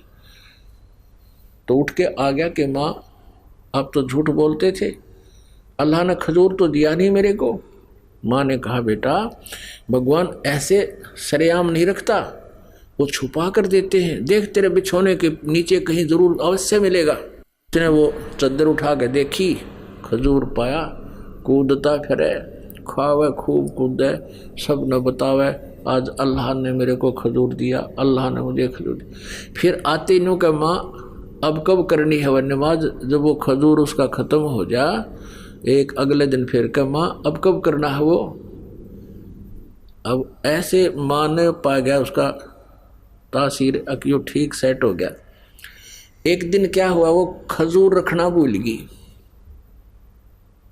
और वो उठा, चद्दर उठाई, वहाँ परमात्मा ने रजा बख्शी, वो खजूर रख दिया ऐसे ही। और वो शेख फरीद खजूर खाता हुआ आ रहा है। जब उसकी माँ ने कह दिया कि आजा बेटा उठ ले, और उसको याद नहीं रहा कि मैं आज खजूर धरना भूल गई, तो उसने बड़ी चिंता हुई कि उन्हें कम्मा फिर कभी नहीं करे जाए, आज खजूर ना मिल लेते, घनी चिंतित होगी वह। उसने देखा वो खजूर खाता हुआ रहा है। माँ ने पूछा बेटा ये खजूर कहाँ से लाया तू। कहने लगा माँ प्रतिदिन अल्लाह दे के जाता है, मेरी चद्दर के नीचे मिलता है मुझे। कि सचमुच बता। हाँ देख यहाँ रखा था। अपने आत्माओं परमात्मा कहते हैं जो जन मेरी शरण में ताका हूँ मैं दास, और गेल गेल ला गया फिर जब लग धरती आकाश। अब उस बच्चे का बचपन से इतना दृढ़ विश्वास हो गया भगवान में कि परमात्मा तो ऐसे भी देता है। बड़ा होकर के वो बच्चा घर त्याग गया। घर त्याग गया तो उसने एक नकली गुरु मिल गया, उसमें सिद्धियां थी, आसपास के क्षेत्र में बड़ा बोलबाला था। वहां चला गया। वो फक्कड़ फकीर था, उसको फक्कड़ फकीर बोलते हैं जो अपने हिसाब से अलग साधनाएं करते हैं। एक तो जैसे हिंदू समाज में जो व्यवस्था है भाई गीता का पाठ कर ले, पुराना का पाठ कर ले, व्रत रख लिए, मंदिर में माथा टेक लिया, एक तो ये साधना। एक दो संत हैं घर छोड़ जाते हैं, धूना ला कर बैठ जाते हैं, जंगलों बैठ जाते हैं, वो अलग होते हैं, वो भी साधना ही कर रहे माने जाते हैं। ऐसा वो एक संत था, वहाँ चले गए। जैसा भी उस संत ने उस प्यारी आत्मा को मार्गदर्शन किया वो दृढ़ होकर लग गया। आश्रम में रहने लगे, 8-7 भगत रहते थे। अब जो व्यक्ति घर से निकलकर आया है, घर भी त्याग दिया परमात्मा की तरफ में, फिर उसके पास शेष के रह गया गुरु जी को परमात्मा तुल्य मान के उसके एक एक वचन का पालन करे, गुरुदेव की आज्ञा का पालन करे, गुरुदेव की क्रिया न नहीं देखे। और हम तत्व ज्ञान से परिचित ना होने से हम गुरु को अपने जैसा ही मान लेते हैं, अपने जैसा नहीं होता। आप जैसा होता तो आप ही सांग जोड़ लेते कि तजा करके। गुरु के ऊपर परमात्मा प्रसन्न होता है, लेकिन कौन से प्रभु का वो जो नुमाइंदा है, जो नर जाकी शरणा बसे ताको ताकी लाज, जल सूही मछली चढ़ जाए ये बह जाते गजराज। यानी जिस भी इष्ट की जो साधना करता है वो और सच्चे दिल से करता है, उसके ऊपर उसकी रजा होती है न्यारी। तो ऐसे ही शेख फरीद ने तो परमात्मा पाने के लिए समर्पण किया। गुरु जी जो आदेश दे सिरोधार्य है। मन में दोष कपट कति नहीं आवे। गुरुजी हुक्का पिया करते थे और शेख फरीद ने कभी छुआ नहीं। वो गुरुजी खुद पीते थे लेकिन दूसरों को हुक्के के लिए नहीं कहते थे, उनके गुरुजी जो थे। अब क्या था, वहाँ पर शेख फरीद अपने गुरुजी का कृपा पात्र हो गया, क्योंकि जैसे भी वो कहें उसमें कोई काम वो त्रुटि छोड़ा नहीं। और अन्य गफलत करते थे, उनसे अधिक लगाव उस गुरुदेव का शेख फरीद में था। लगाव का मतलब ये है कि जैसे 4-5 सेवक हैं और जैसे गुरुजी कहता बेटा जल लाना, एक तो कहता लाऊं हो गुरुजी और गेर का कंधे वो तो लिया, नान चला जा, स्नान चला गया, लाऊं हो गुरुजी, नाटे भी नहीं करे भी नहीं। अरे कहते ही दौड़ा आवे अकलो गुरुजी। तो अब गुरुजी उसी को कहेगा बार बार, एक उसको कैसे कहेगा, कहे नूर जाओ इधर ने। एक थोड़ा सा यहाँ एक चुटकुला सुनाते हैं। दो गुरु चेला थे, दो। शाम के समय गुरुजी ने कहा अपने शिष्य से कि बेटा देखना, सोने की तैयारी पकड़ के गुरुजी वृद्ध थे, लेट गए चारपाई पे। अब बेटा देखना बाहर वर्षा तो नहीं हो रही है। अब चेला इधर लेटा हुआ था, लेटा लेटा कहता गुरुजी हाँ वर्षा हो रही है। गुरुजी बोला रहा तू बाहर तक गया नहीं, तुझे क्या पता कि बिल्ली भीग का आई है, और बिल्ली की तो नाले में पड़ गई होता है, पानी के में, जल के में। फिर कहने लगा बेटा अरे ये दीपक बंद कर दे, बुझा दे दीपक। चेला बोला गुरुजी आंखें बंद कर लो, हो गया बंद। बोला अच्छा भाई। फिर गुरुजी ने कहा बेटा दरवाजा तो बंद कर दे। गुरुजी 2 काम मैंने कर दिए, एक तू कर ले। तो एक तो इसे चले गुरुजी के, और एक ऐसा हो कहते ही भागा जावे कहाँ जी बाहर गुरुजी कोई वर्षा नहीं है या है। आँख दीपक बंद कर दिया, अच्छा गुरुजी अभी करता हूँ। एक ऐसा शिष्य हो, और एक गुरु शिष्य थे। गुरुजी ने कहा एक दिन एक अपने शिष्य को जो ओबीडेंट था, जिसको शिष्य कह सकते हैं, कि बेटा एक दरिया थी, दरिया के किनारे एक पेड़ था। उस शिष्य से कहा कि बेटा इस पेड़ के चारों तरफ एक चबूतरा बना दे मिट्टी का। मैं सुबह घूमने आता हूँ, मेरा दिल करता है कुछ देर यहाँ बैठकर प्राकृतिक आनंद प्राप्त करूँ। दरिया के किनारे आश्रम आधा किलोमीटर दूर था, वो वहाँ घूमने आता था। गुरुजी शिष्य भी साथ आता। गुरुजी जब वापस आश्रम में आगे गया कस्सी लेकर, और चारों तरफ बहुत सुंदर मिट्टी का चबूतरा बना दिया, 4-4 फुट चौड़ा वृक्ष के चारों तरफ, और लीप लाप के ऐसा बना दिया फिट। अब गुरुजी ने वह देखा कि वाह बेटा वाह, वहाँ घूम फिर के दरिया पर स्नान करके वहाँ बैठ गया। चेला बैठ गया नीचे, बैठा रहा, वाह भाई वाह। अब अगले दिन कहने लगा बेटा ये मुझे अच्छा नहीं लगा, इसको ढा दे, खत्म कर दे। अच्छा गुरुजी। अगले दिन उसको कति प्लेन कर दिया। अगले दिन फिर वो दोनों आए शेष गुरु। फिर गुरुजी ने कहा बेटा ये चबूतरा वैसा ही बना दे, मेरा दिल करता है यहाँ बैठूं। चेले ने अगले दिन फिर वैसा ही बना दिया। तीसरे दिन फिर गुरुजी ने कहा कि नहीं इसको वैसा ही कर दे। अच्छा गुरुजी, वैसा ही कर दिया। 2 दिन छोड़ के फिर कहा बेटा मेरा दिल करता है जैसे मैं यहीं बैठूं, एक चबूतरा बना दे। अगले दिन फिर बना दिया। और फिर 2 दिन पीछे गुरुजी ने फिर कह जगना इसने कर दे ठीक, मुझे अच्छा नहीं लगा, मेरा कुछ नहीं दिल लगता है। तो एक और देखा करता, वहाँ कोई पाली था, गवाला था। वो कहने लगा उस चेले ने, जब वो अगले दिन उसने ढाण आया, उसको प्लेन करना आया, कहने लगा रहा तेरा दिमाग खराब हो रहा है, इस बुढ़े का तो दिमाग खराब हो रहा है। एक दिन कहे बना दे, दूसरा दिन कहे ढा दे, हैं, और तू इसकी सारी बात मानता है।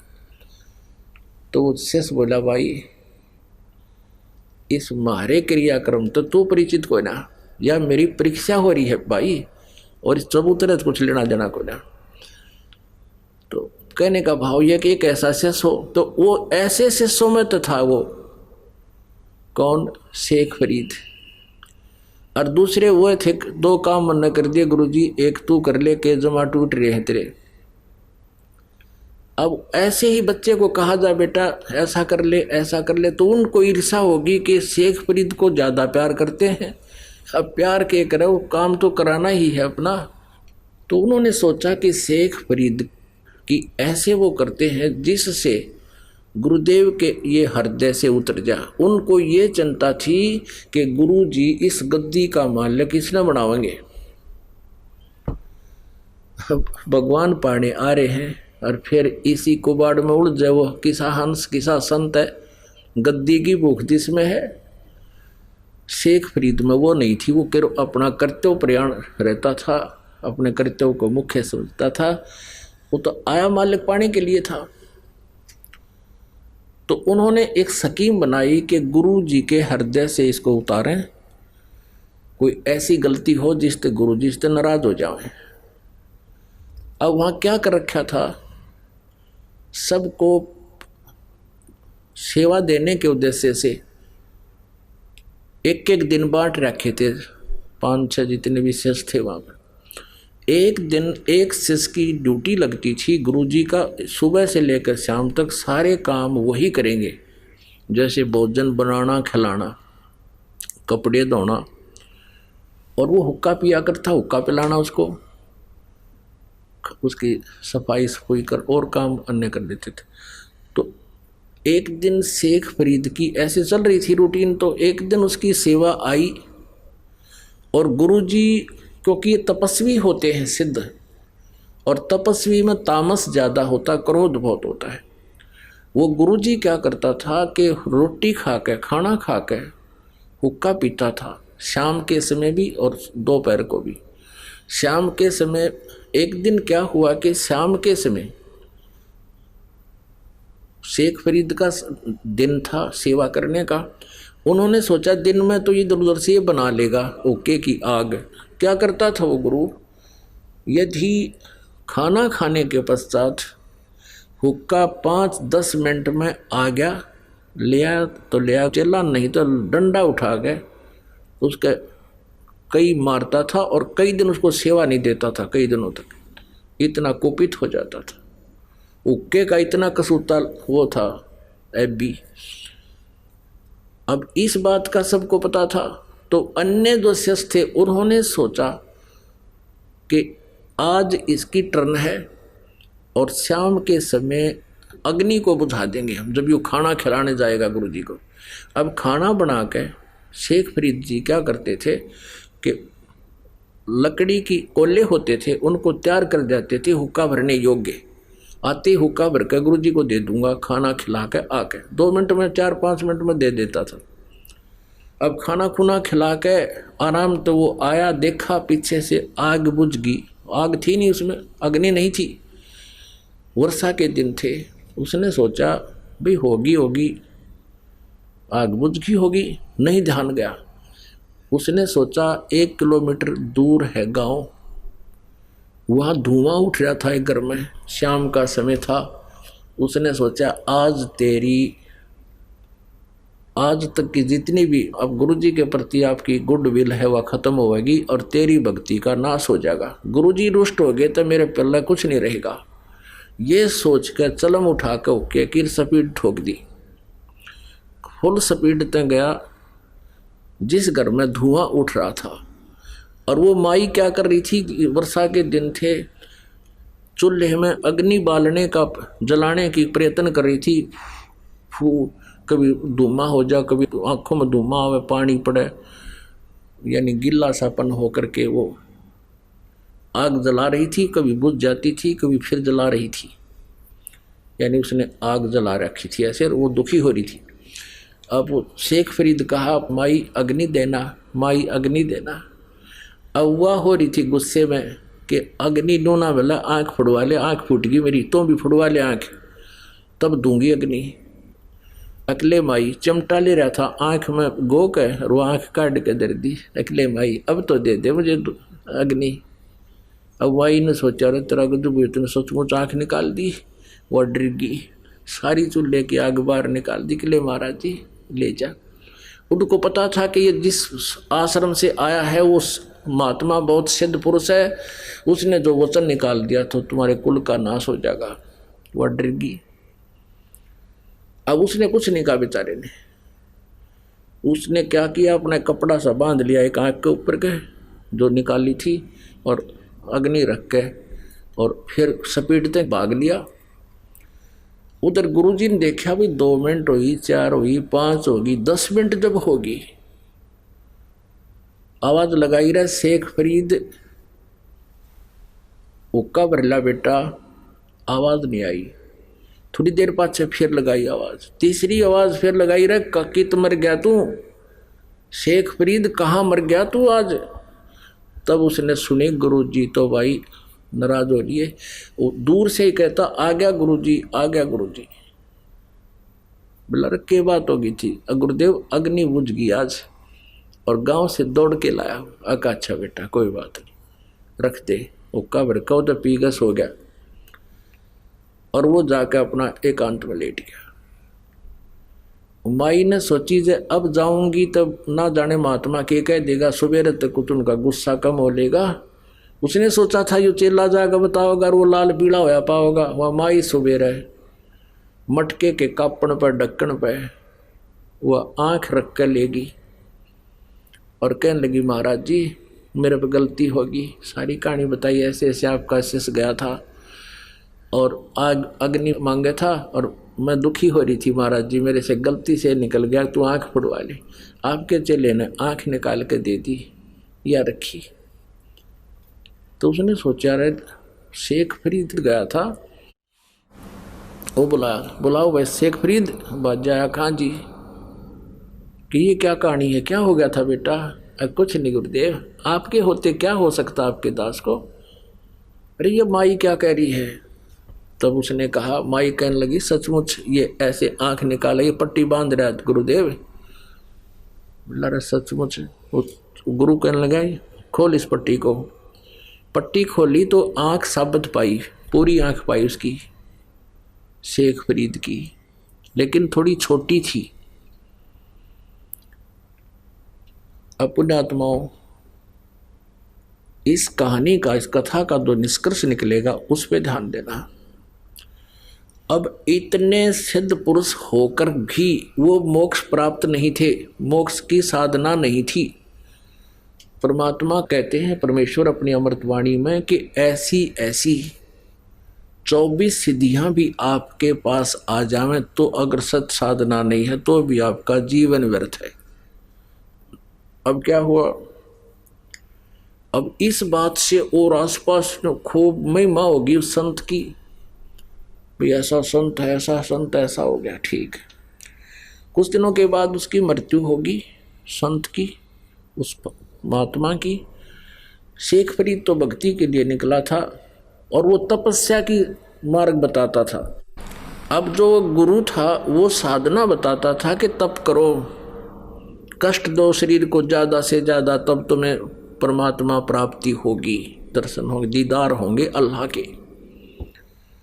अब शेख फरीद वो आश्रम को छोड़ गया क्योंकि वहाँ गद्दी के भूखे थे, उनको गद्दी नहीं चाहिए थी। वहाँ जाकर दूर साधना करने लग गया। अब उसने ये सोचा था कि गुरुजी ने बता रखा है कि ज़्यादा से ज़्यादा तप करेगा, शरीर को कष्ट देगा भगवान, तब तुम्हें दर्शन देगा।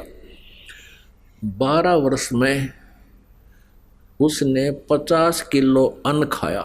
12 वर्ष में 50 किलो अन्न। अब देख लो पुण्यात्माओं, एक दिन का कै ग्राम पड़ेगा उसने। एक दिन में 360 वर्ष और 12 वर्ष में देख लो कितना होगा। अब पुण्यात्माओं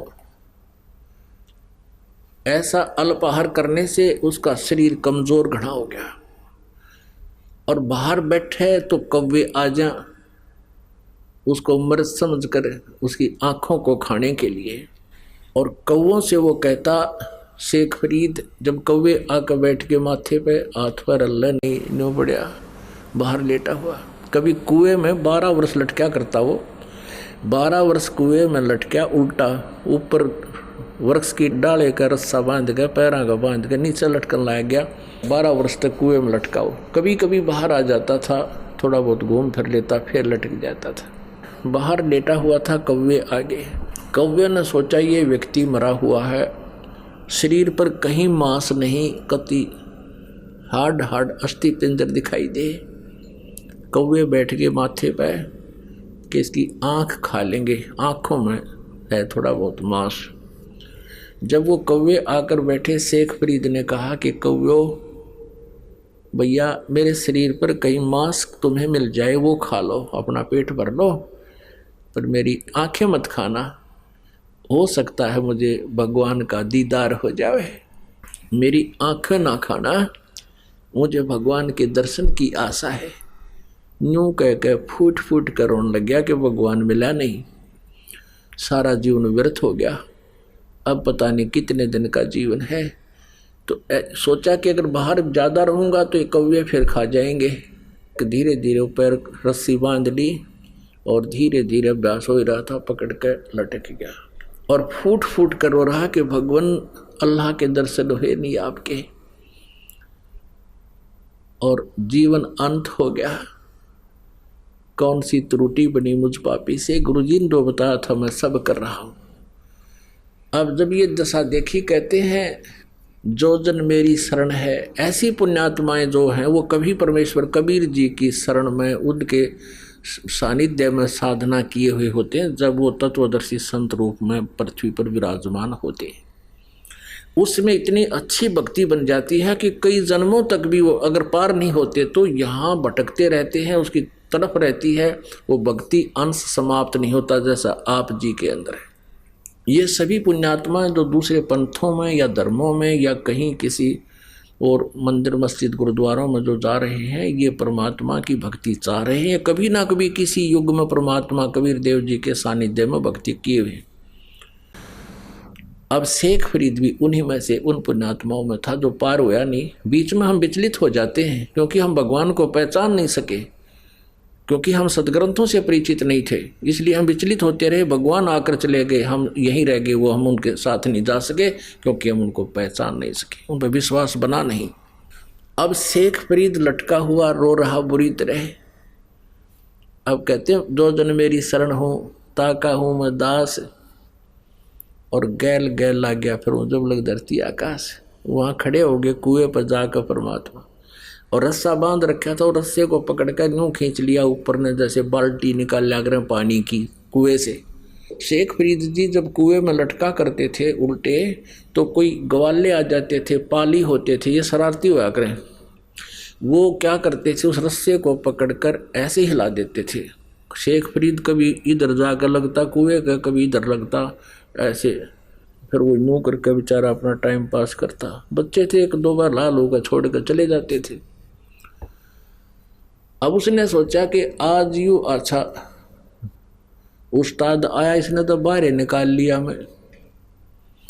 वो ऐसे बाहर खींच रहा था, परमात्मा ने ऊपर खींच दिया, उल्टा लटका हुआ, और कहता है भैया मुझे मत छेड़, तू साधु संतों को दुखी नहीं करते, आप अपना काम करो, मैं अपना काम कर रहा हूँ।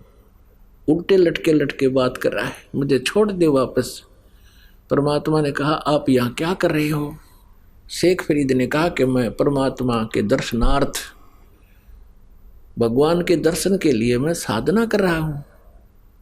परमेश्वर ने कहा कि मैं हूँ भगवान, मैं हूँ अल्लाह, मैं हूँ अल्लाह अकबर, वो कबीर अल्लाह मैं हूँ।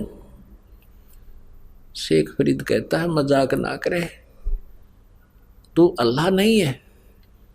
परमात्मा ने कहा और अल्लाह कैसा होता है कि वो तो निराकार है, वो दिखाई थोड़ी देता है। परमेश्वर ने कहा भले आदमी, जब परमात्मा निराकार है और आप कह रहे हो मैं भगवान के दीदार के लिए डले ढोरा हूं, अब देखेगा टट्टू, जब के साकार है ही नहीं तो क्या देखेगा तू? अब ऐसे कहते हैं, यहाँ हरियाणा में कहावत है, ज्ञान का गाम का तो चमका ऐसा होया करे।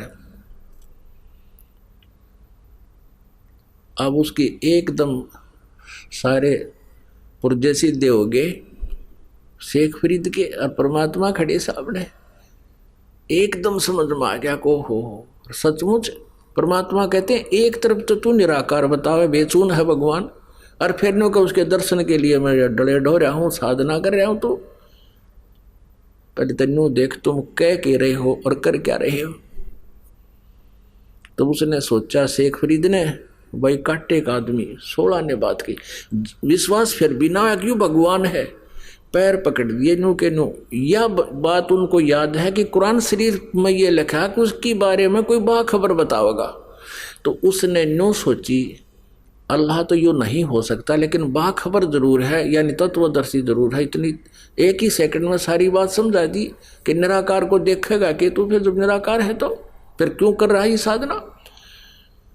पैर पकड़ के कहने लगा, महाराज मुझे रास्ता बता भगवान का। काजा बता दूंगा। वो खोल दिया रास्ता, बैठ गया। कहने लगे परमात्मा बोले, इस शरीर के साथ क्यों दुश्मनी कर रहा है तुम? ये कहीं लिखा किसी शास्त्र में ऐसा करने से भगवान मिलेगा? शेख फरीद कहने लगे, मेरे गुरुदेव ने ऐसा बताया। परमात्मा ने कहा, वो गुरुदेव तुम्हारे नकली थे। शेख फरीद कहता है, महाराज जी निंदा ना करो गुरुदेव की, अब ये श्रद्धालु ऐसे होते हैं। परमात्मा ने सोचा ज्यादा कह दिया तो यो कति कर्म बिगाड़ देगा। परमेश्वर बोले, बेटा इस शरीर से तू शत्रुता कर रहा है, ऐसे भगवान नहीं मिलता। कहाँ जी, वो तो मुझे समझ में आ गई कैसे नहीं मिला, तभी तो इतना उस समय बीत गया। तो परमेश्वर ने कहा, आहार कर, प्रथम अंजल संयम राखे, योग युगत सब सतगुरु भाखे। थोड़ा खावे, अवश्य खावे, ज़्यादा भी नहीं खावे कि लटके आए, पेट भर कर कति दड़ी पक्का खा ले, और इतना भी नहीं खावे कि आंत मुस जा और उस कोडा हो जा शरीर। थोड़ा खावे अवश्य, लेकिन सीमित खावे, अल्प, मतलब जितना अपना भक्ति के योग्य ही, उसमें ज़्यादा भी नहीं खावे और कति टाल भी नहीं करे। तो धीरे धीरे उसको खाना मालिक ने शुरुआत करवाई, फल आहार करवा कर फिर कहा भोजन कर और कर भक्ति, मैं बताऊं तेरे को मंत्र, ऐसा कर। तब उस शेख फरीद का कल्याण हुआ। परमात्मा कहते हैं, लागी का मार्गे और है, लागे चोट काल जा करके। लागी का मार्ग और है, लगे चोट काल जा करके, लगे चोट कले जा करके। कहते हैं जिनके लगन लगी उनकी हालत न्यारी होती है, उनके कलेजे में कसक बनती है परमात्मा के पानी की। बन कुएं में शेख फरीद ने कैसी मीठी बोली भाषा, कुएं में शेख फरीद ने किसी मीठी बोली भाषा। तुम चुन चुन कागा खा लियो रे मेरे हाडों पर का मासा।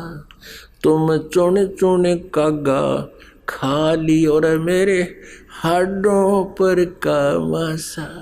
मेरे दो नैना मत छेड़ियो रे मोहे राम मिलन की आशा। मेरे दो नैना मत छेड़ियो रे मोहे राम मिलन की आशा। जिन करी तपस्या घोर थी वो ओहे आसरे और के, वो ओहे आसरे हर के, वो ओहे आसरे और के। लागी का मार्ग लग चोट काल जा कर को, लग चोट काल जा कर के। लागी का मार्ग और है, लग चोट काल जा कर के। सुल्तानी मगन बैराग में जिन तज दिया बलख बुखारा। सुल्तानी मगन बैराग में जिन तज दिया बलख बुखारा। कदे पालकियों में चाल तेरे अज ठालिया गुदड़ बारा को दे पालकियों में, चाल तेरे अज ठालिया गुदड़ बारा। सब संगी छोड़ी रोवती रोवे था कुण बासारा, सब संगी छोड़ी रोवती रोवे था कुण बासारा। शोर मचारण वास में ना देखा पीछा फिर के, ना देखा पीछा फिर के, ना देखा रे पीछा फिर के। लागी का मार्ग और है लग चोट काल जा करके, लग चोट काल जा करके, लग चोट काल जा करके। ला बन बीच भरतरी भूप ने एक मारा ताण निशाना, बन बीच भरतरी भूप ने एक मारा ताण निशाना। कोई घड़ी सदी थी आवन की साधु का हो गया आना, कोई घड़ी सदी थी आवन की साधु का हो गया आना। कोई मुआ मर्ग जवा दियो न तारे धरो न बाणा, कोई मुआ मर्ग जवा दियो न तारे धरो न बाणा। वो जिंदा कर दिया ढोर था सस बण्या परीक्षा करके, सस बण्या परीक्षा करके, सस बण्या परीक्षा करके। लागी का मार्ग और है लग चोट काल जा करके, लग चोट काल जा करके, लग चोट काल जा करके। लागी का मार्ग गोपी चंद जोगी हो गए जिन ले लिया भगमा बाणा, गोपी चंद योगी हो गए जिन ले लिया भगवा बाणा। गुरु महल जनाने भेज तेरा भिख डोढ़ी पे अलख जगाना, गुरु महल जनाना भेज तेरे डोढ़ी पे अलख जगाना। भोजन 3600 छोड़ के भिक्षा का भोजन खाना, व्यंजन 3600 छोड़ कर भिक्षा का भोजन खाना। तन पड़ गया कमजोर था ना खाया उदर भर के, ना खाया उदर भर के, ना खाया रे उदर भर के। लागी का मार्ग और है लग चोट काल जा करके, लग चोट काल जा करके, लग चोट काल जा करके। लागी का बाजीद कहे उठाओ ऊंट को, लोग कहें ये मुआ, बाजीद कहे उठाओ ऊंट को, लोग कहें ये मुआ। रही कुछ नक्सक बिगड़या है नहीं बाजीदा अचरज हुआ, कुछ नक्सक उठन आड़ी चीज रही ना गया ओढ़ सलानी सुआ, रही उठन वाली चीज नहीं गया ओढ़ सलानी सुआ।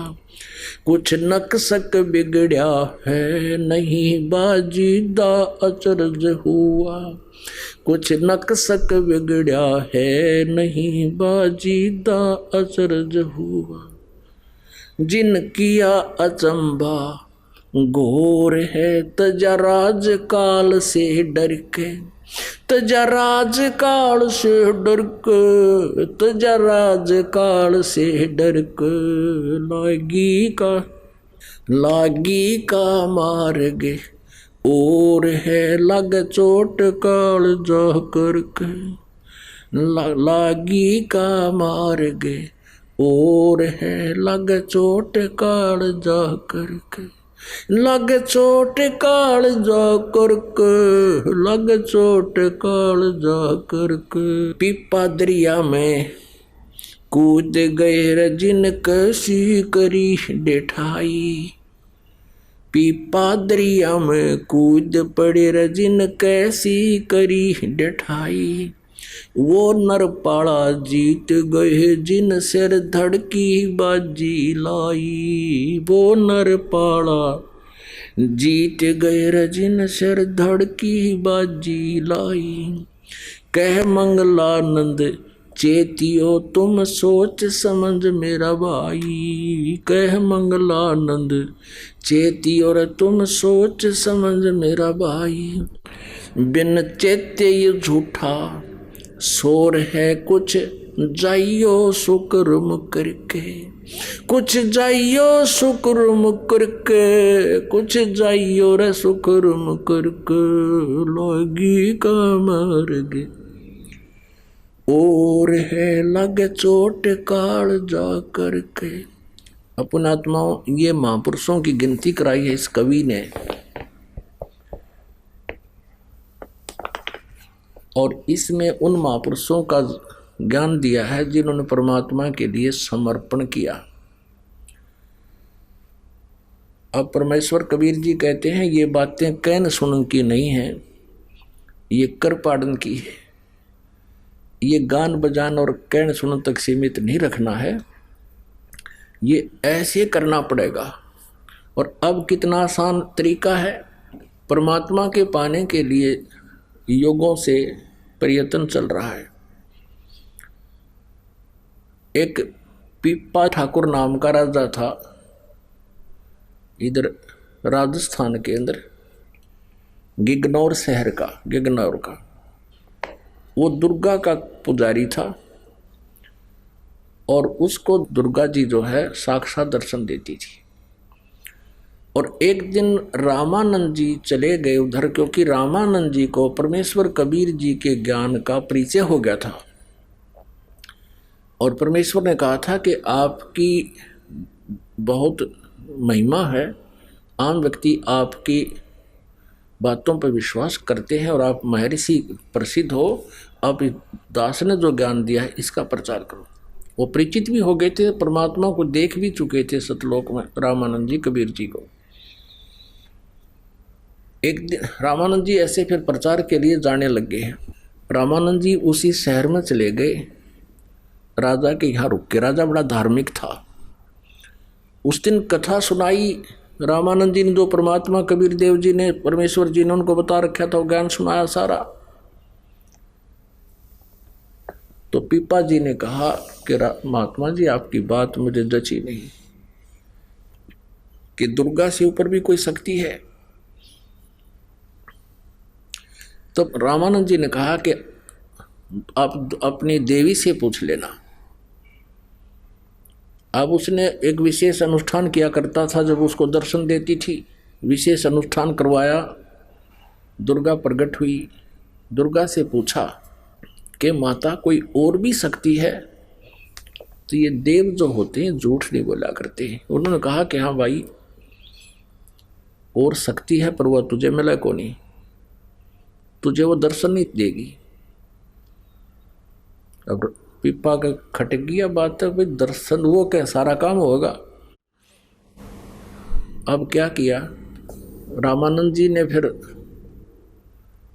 कुछ दिन के बाद फिर जाना था, वो फिर गए और पूछा कि राजन अब क्या राय है आपकी? तब पीपा जी ने कहा महाराज जी जो बात आप कह रहे थे वह सच्ची है सारी, दुर्गा से मैंने पूछ लिया, अब मैं तो आपके साथ चलूंगा। परमात्मा ने सोची कि राजा आदमी भाई और यहाँ मेरे साथ वो भी नहीं आइए तो आगे फिर कभी दुखी करेगा। तो उसको कहने लगा कि राजन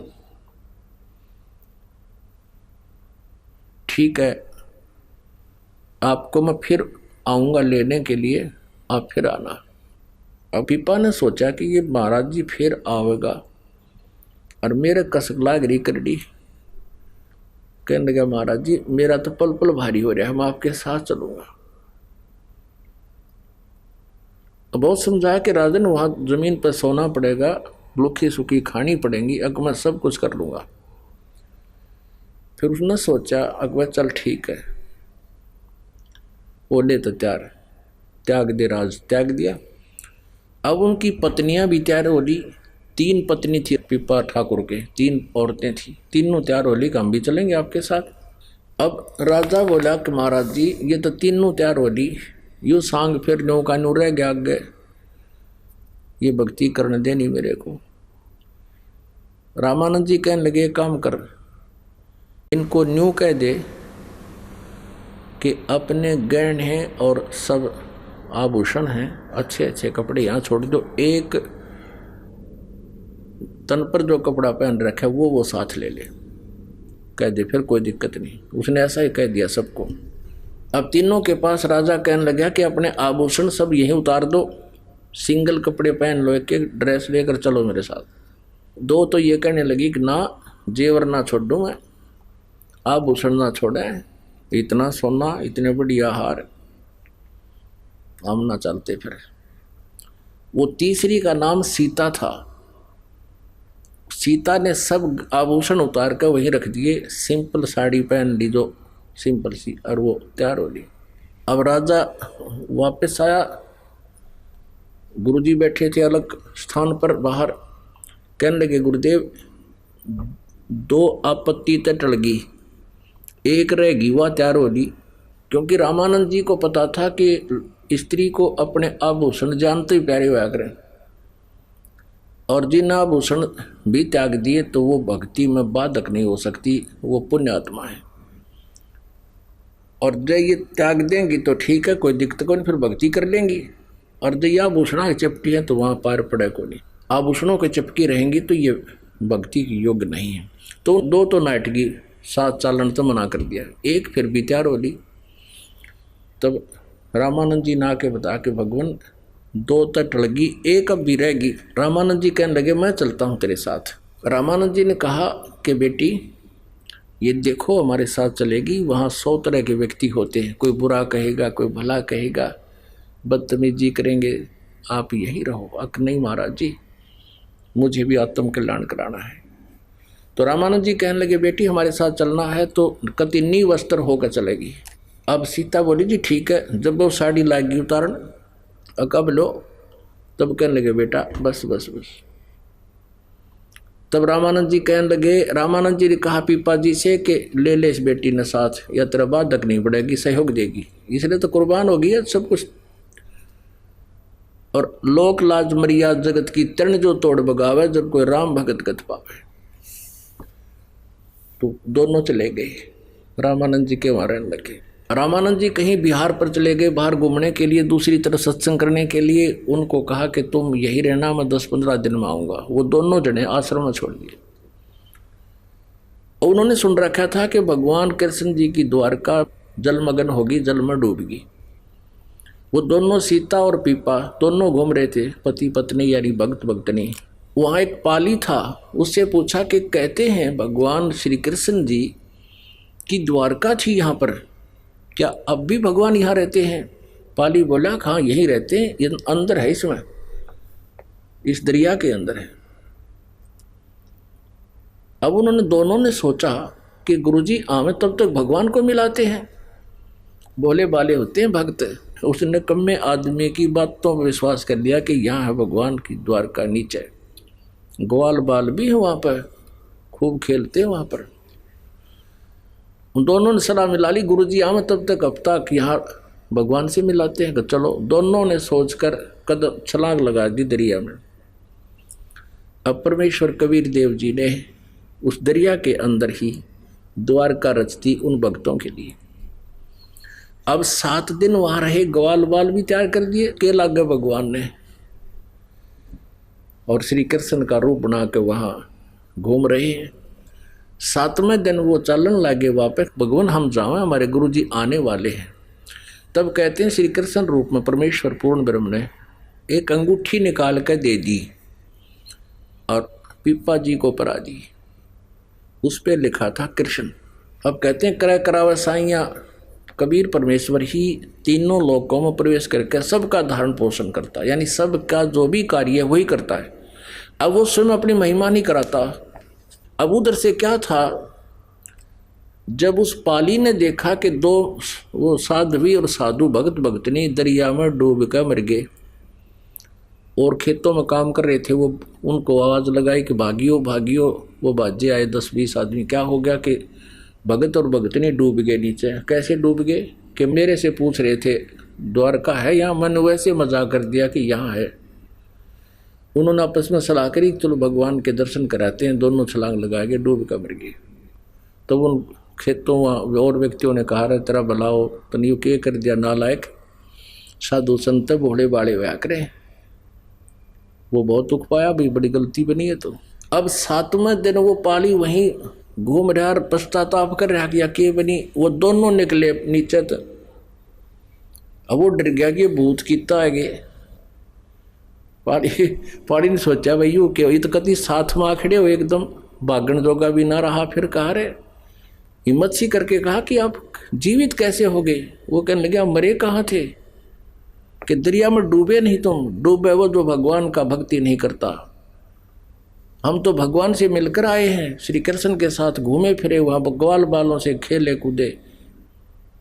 अब उनको निकला देख के उन्हें फिर आवाज़ लगा दी कि भाजो भाजो बाबा बाबा। वो दोनों जीवित पा गए, वो फिर भागे। और दूसरे उन्होंने पूछा सचमुच तुम कहाँ गए थे, 7 दिन जीवित कैसे रहे।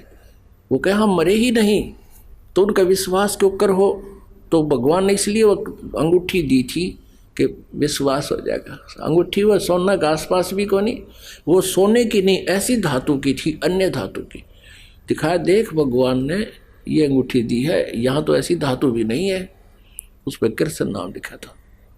सबका विश्वास हो गया। तो कहने का भाव ये है, इसमें आया है पीपा दरिया में कूद गए रजिन कैसी करी ढेठाई। ढेठ यानी कितनी हौसला किया, ढेठ माने कितनी जो है हिम्मत करी। पीपा दरिया में कूद गए रजिन कैसी करी ढेठाई। वो नर पाड़ा जीत गए रजिन सिर धड़की बाजी लाई। नर वो पाड़ा जीत गए रजिन सिर धड़की बाजी लाई। कह मंगलानंद चेतियो तुम सोच समझ मेरा भाई। बिन चेते झूठा शोर है कुछ जाइयो रे शुक्र मुकर के। कुछ जाइयो शुक्र मुकर के, कुछ जाइयो रे शुक्र मुकर के। लागी का मार गे और है लग चोट काल जा करके। तो इसीलिए कहा कि कुछ अच्छे काम करके जाइए, संसार छोड़कर तो जाना ही तुम्हें पड़ेगा। तो कहने का भाव ये है कि परमात्मा पाने के लिए हम योगों से भटक रहे हैं। अब ऐसी ऐसी साधनाएं भी कर ली, परमात्मा ने ऐसी लीलाएं भी दिखा दी, तो भी मोक्ष नहीं था जब तक वो कबीर परमेश्वर की शरण में नहीं आए और इस सत साधना उनको नहीं मिली जो आज आपको मिली। इसी से मोक्ष होगा, इसी से संसारिक सुख होंगे। अब ये पीक टाइम था, वहाँ कुछ भक्ति उनकी कराकर परमात्मा लाते रहे। कहते 100 दिन मैं करूँ अपने जन के काज। शेख फरीद के पास पहुँच के उनकी भक्ति बढ़ा दी, सत भक्ति करवाई। तो पुण्यात्मा आपके ऊपर कितनी मेहर मालिक की, वो सतनाम और असली नाम सीधे ही मिल रहे हैं आपको। किसी प्रकार का कोई विशेष प्रयत्न नहीं, आपके पास संदेश भिजवा रहे हैं परमात्मा, क्योंकि ये पीक टाइम आ गए, ये प्राइम टाइम है उस परमेश्वर के पाने का, या बिचली पीढ़ी का समय है। इस समय जिसका मानव शरीर है वो पुण्यकर्मी प्राणी है, उससे भी पुण्यकर्मी वो है जिनको परमात्मा का यू मार्ग मिल गया। उनमें से आप हो। धन्य आपके माता पिता जिनसे जन्म हुआ। बोलो सतगुरुदेव, जय हो।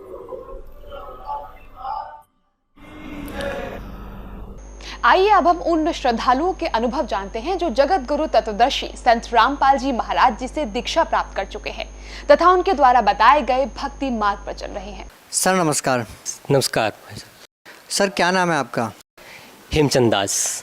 हेमचंद जी कहाँ से आए? मैं जिला सोलन हिमाचल प्रदेश से। सर संत रामपाल जी महाराज से कब जुड़े आप? मैं 2008 में संत रामपाल जी महाराज जी से जुड़ चुका था।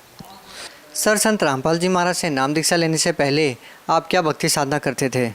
पहले मैं अपने इलाके गांव में महाकाली का मंदिर वहाँ पुजारी रहा 15-20-25 साल से, वहाँ पूजा का काम करता था और जागरण कीर्तन, भजन कीर्तन और वो भी जो भी कुछ जैसी पूजाएं आम चलती हैं उस तरह के हम किया करते थे, भंडारे वगैरह आदि किया करते थे। सर आप खुद एक मंदिर के पुजारी थे, बहुत सारी पूजाएं आप करते थे, तो फिर सर आपको संत रामपाल जी महाराज की शरण में आने की क्या आन पड़ी? संत रामपाल जी महाराज की बहुत बड़ी कृपा हुई। वो अखबार में कुछ लेख आते थे तो पहले तो मैं समझ नहीं पाया, 2005-06 में आते थे, मैं उन अखबारों को धार्मिक पृष्ठ को रख लिया करता था। लेकिन कुछ समय पश्चात जैसे मैं रद्दी से मैंने कागज़ निकाला तो उससे मुझे एक लेख मिला, संत रामपाल जी महाराज के द्वारा प्रस्तुत किया गया था, लेख मिला। मैंने पढ़ा और पढ़ते मेरे दिल में एक ऐसी ठेस सी लगी कि ये ज्ञान कहाँ छुपा हुआ था।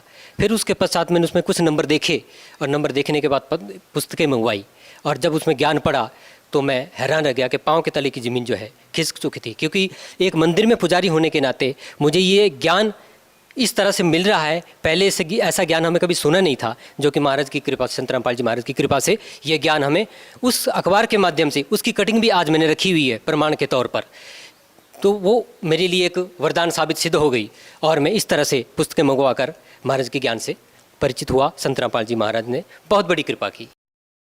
सर जैसा कि आप मंदिर के पुजारी थे, निश्चित ही आपको बहुत सारे लोगों का विरोध का सामना करना पड़ा होगा, आपके पड़ोसियों का या आपके गांव वालों का, तो सर उस टाइम क्या परिस्थिति रही आपके साथ? मैंने बताने की कोशिश बहुत की और ये जताना ज़रूर किया कि भी कुछ ऐसा ज्ञान भी है वो मैं बताना चाहता हूँ, लेकिन किसी ने इस बात पर, हमारे बातों पर गौर नहीं किया और हमें ये कह दिया कि आप ये ज्ञान यहाँ मत सुनाओ, आप इस तरह की बातें यहाँ मत करो। पर लेकिन मुझे लग रहा था कि महाराज की कृपा है, संत रामपाल जी महाराज की बहुत बड़ी कृपा है, ये जन जन को बतानी चाहिए और मैंने इसमें पूरा प्रयास करने की कोशिश की। लेकिन मालिक की कृपा ऐसी रही कि भाई मुझे इस ज्ञान से कोई डिगमगा नहीं सका। सर देखिए, संत रामपाल जी महाराज से नाम दीक्षा लेने से पहले आप बहुत सारी साधनाएं करते थे जो कि हिमाचल प्रदेश में प्रचलित है, देव देवताओं की पूजा। सर आपको ऐसी कौन सी बातें संत रामपाल जी महाराज ने बताई जिससे आप प्रभावित हुए कि ये ज्ञान कहाँ छुपा था, ये बातें मैंने आज तक नहीं सुनी? सर ऐसी कौन सी बातें आपको लगी जिससे आप और ज़्यादा प्रभावित हुए? मैं इस बात से ज़रूर प्रभावित हुआ कि भी मैं आज तक यही मानता रहा कि ब्रह्मा विष्णु महेश से ऊपर कोई है नहीं। लेकिन जैसे ही महाराज की ये बात और ये ज्ञान पुस्तक से पढ़ी कि कबीर परमात्मा है, सोचकर हैरान हुआ कि कबीर परमात्मा, ये तो हम पढ़ा करते थे, दोहे पढ़ा करते थे, गुरु गोविंद दोनों खड़े, काकू लागू पाएं, बलिहारी गुरु आपने जिन गोविंद दियो मिलाए, वो संत रामपाल जी महाराज गुरु रूप में हमें प्राप्त हुए। इस तरह से हमें ज्ञान जब प्राप्त हुआ कि ब्रह्मा विष्णु महेश से भी ऊपर महान शक्तियां हैं, पूर्ण कबीर परमात्मा जो है पूर्ण परमात्मा है, पूर्ण ब्रह्म है, वही सृजनहार है, ये हमें ज्ञान हुआ। सर हिंदुस्तान में लाखों धर्मगुरु हैं, आपने हिमाचल से सैकड़ों किलोमीटर दूर हरियाणा के संत रामपाल जी महाराज से ही नाम दीक्षा क्यों ली? महाराज की ऐसी कृपा हुई कि परमात्मा ने अंदर एक ऐसी प्रेरणा जगाई कि जो ज्ञान उन्होंने दिया कि वो मंत्र जिससे हमारा आत्म कल्याण होना है, जिससे हमारा जन्म मरण का रोग घटेगा, जो हम जनों जनों से भोगकर आ रहे हैं, और ये ज्ञान हुआ कि हमें इस मोक्ष से ये मंत्र जो है महाराज जी हमें प्रदान करेंगे, तो हमें ये बहुत बड़ा आध्यात्मिक लाभ हुआ और एक बहुत बड़ा मंत्र से हमें परमात्मा ने जो है संत रामपाल जी महाराज जी ने ये हमें दान दिया, तो उनकी बड़ी कृपा रही। सर आप एक मंदिर के पुजारी रहे हैं, निश्चित ही आपने तीर्थ व्रत किए होंगे, आपने श्राद्ध भी निकाले होंगे, पितृ पूजाएँ भी की होंगी, लेकिन जैसा कि संत रामपाल जी महाराज के श्रद्धालु बताते हैं कि संत रामपाल जी महाराज इस प्रकार की सभी साधनाओं को मना करते हैं, क्या ये सही है? अगर सही है तो कैसे? महाराज जी, संत रामपाल जी महाराज जी कहते हैं कि इस तरह की ये शास्त्रों के विरुद्ध साधनाएं आप लोग कर रहे हैं। हमें शास्त्रानुकूल साधना करनी है, जो कि महाराज ने अपने ज्ञान में बताई है और सत्संग में सुनाते हैं और पुस्तकों में बताते हैं, और हर एक भक्त को एक अपने इस ज्ञान के माध्यम से प्रेरणा जगाते हैं कि आप लोग शास्त्रानुकूल साधना करो। और जो आप साधना हम कर रहे थे, ये श्राद्ध निकालना, व्रत रखना, बहुत व्रत रखे, बहुत मतलब श्राद्ध वगैरह निकाले, लेकिन हमें इससे कोई लाभ नहीं होने वाला था। लाभ तो हमें महाराज द्वारा बताई गई, श्री संत रामपाल जी महाराज द्वारा बताई गई विधि से ही, जो शास्त्रानुकूल है, उसी से ही हमें ज्ञान होना था, उसी से हमारे आत्म कल्याण होना था, और इसी साधना से ही हम परमात्मा को, पूर्ण ब्रह्म को, परमात्मा को प्राप्त कर सकते हैं।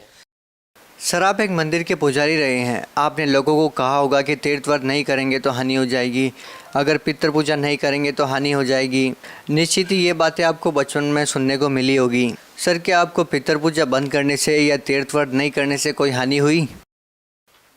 परमात्मा की ऐसी दया हुई कि मुझे कोई हानि नहीं हुई, और मैं ये अपने आसपास जो भी जानकार हैं, मित्र हैं, गांव वाले हैं, मैं उनसे कहता हूं कि हमें कोई हानि नहीं हुई। क्यों हानि हो सकती है? क्योंकि हम परमात्मा के समर्थ, परमात्मा के शरण में जा चुके हैं। क्योंकि इस परमात्मा के द्वारा जो भी विधि विधान ज्ञान का है, उसमें हमारी रक्षा हो रही है। तो ये देवी देवता, ये श्राद्ध निकालने से जो भी ये छोटी मोटी लाभ है, इससे कोई प्रभावित नहीं हुए, हमें कोई दोष नहीं हुआ, और हमें बल्कि अत्यधिक लाभ हुआ परमात्मा की इस कृपा से।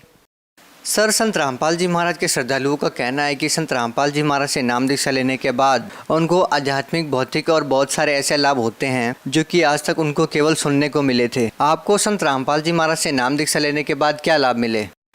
महाराज संत रामपाल जी से ज्ञान और नाम लेने के बाद सबसे बड़ा लाभ जो हमें आध्यात्मिक ज्ञान हुआ, ऐसा ज्ञान जो हमने पहले कभी सुना ही नहीं था, ऐसा ज्ञान जो हमें पूर्ण मोक्ष प्राप्त करवाएगा, ऐसा ज्ञान जो पूरी आत्मिक संतुष्टि और बिल्कुल शरीर हल्का फुल्का हो जाएगा, ऐसा ज्ञान परमात्मा ने हमें प्रदान किया। और शारीरिक लाभ भी हुए, जैसे कि भक्तमती जी को पैरालाइज की शिकायत थी, वो जब डॉक्टर से रिपोर्ट करवाई गई तो डॉक्टर भी कहने लगे कि रिपोर्ट में कुछ नहीं आ रहा है और आप शिव को जल चढ़ाओ। हमने कहा कि डॉक्टर साहब, हम तो शिव के मंदिर में, माता के मंदिर में पहले से ही पुजारी हैं, तो जल चढ़ाने से हमें क्या लाभ होगा।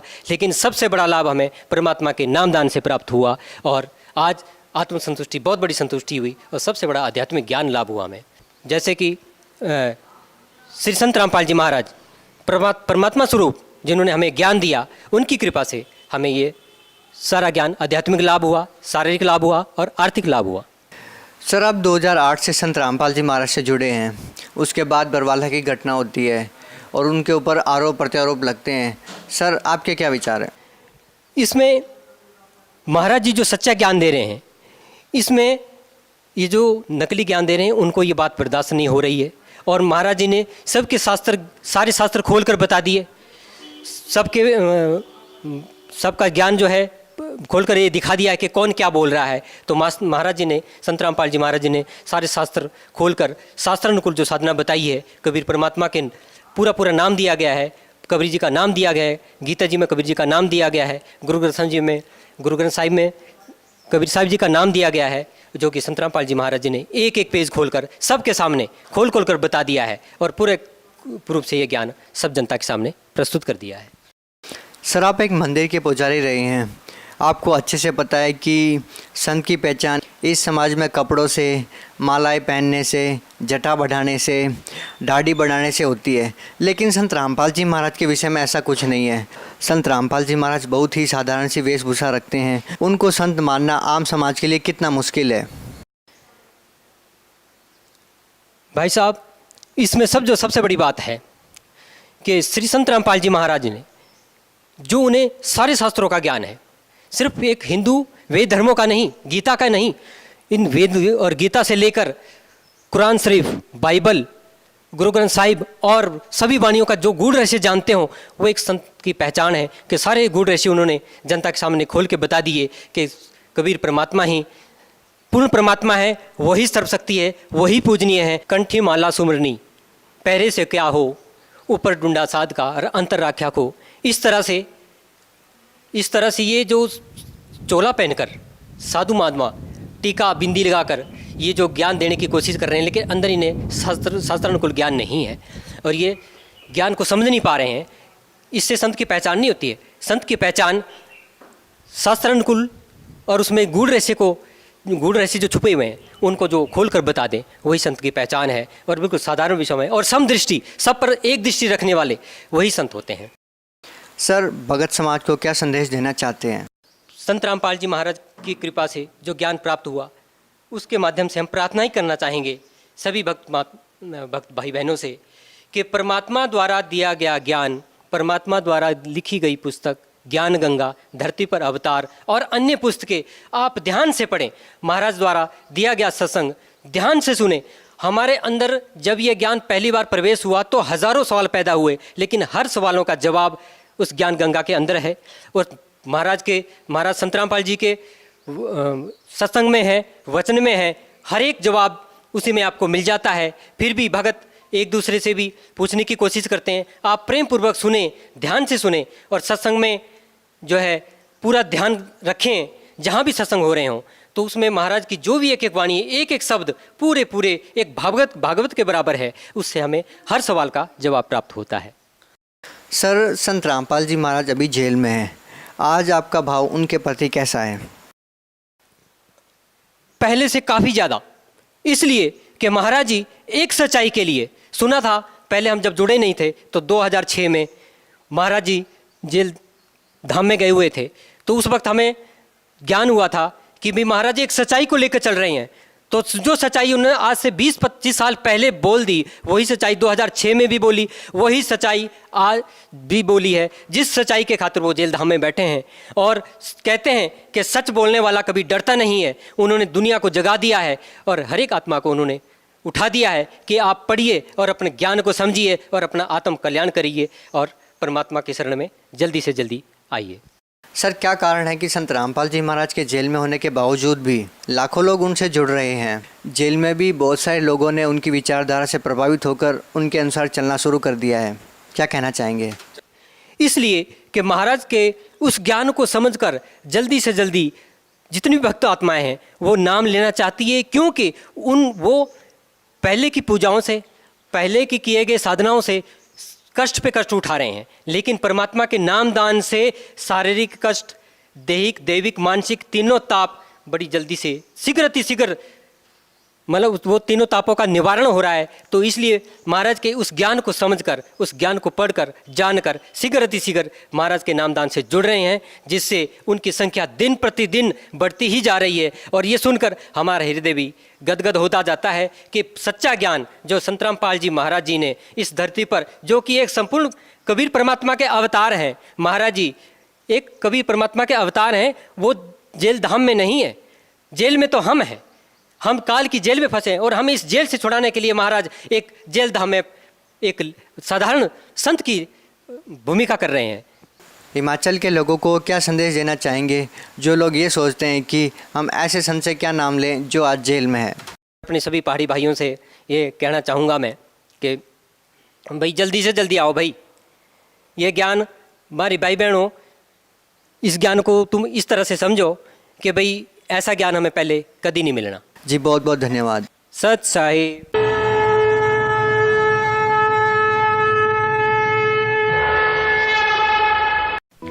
आप सुन रहे थे जगत गुरु तत्वदर्शी संत रामपाल जी महाराज के मंगल प्रवचन।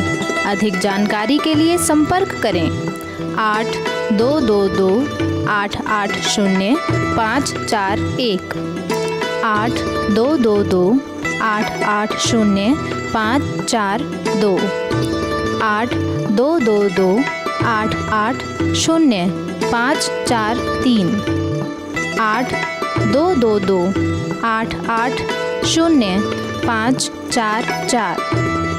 हमारी वेबसाइट है www.jagatgururampalji.org।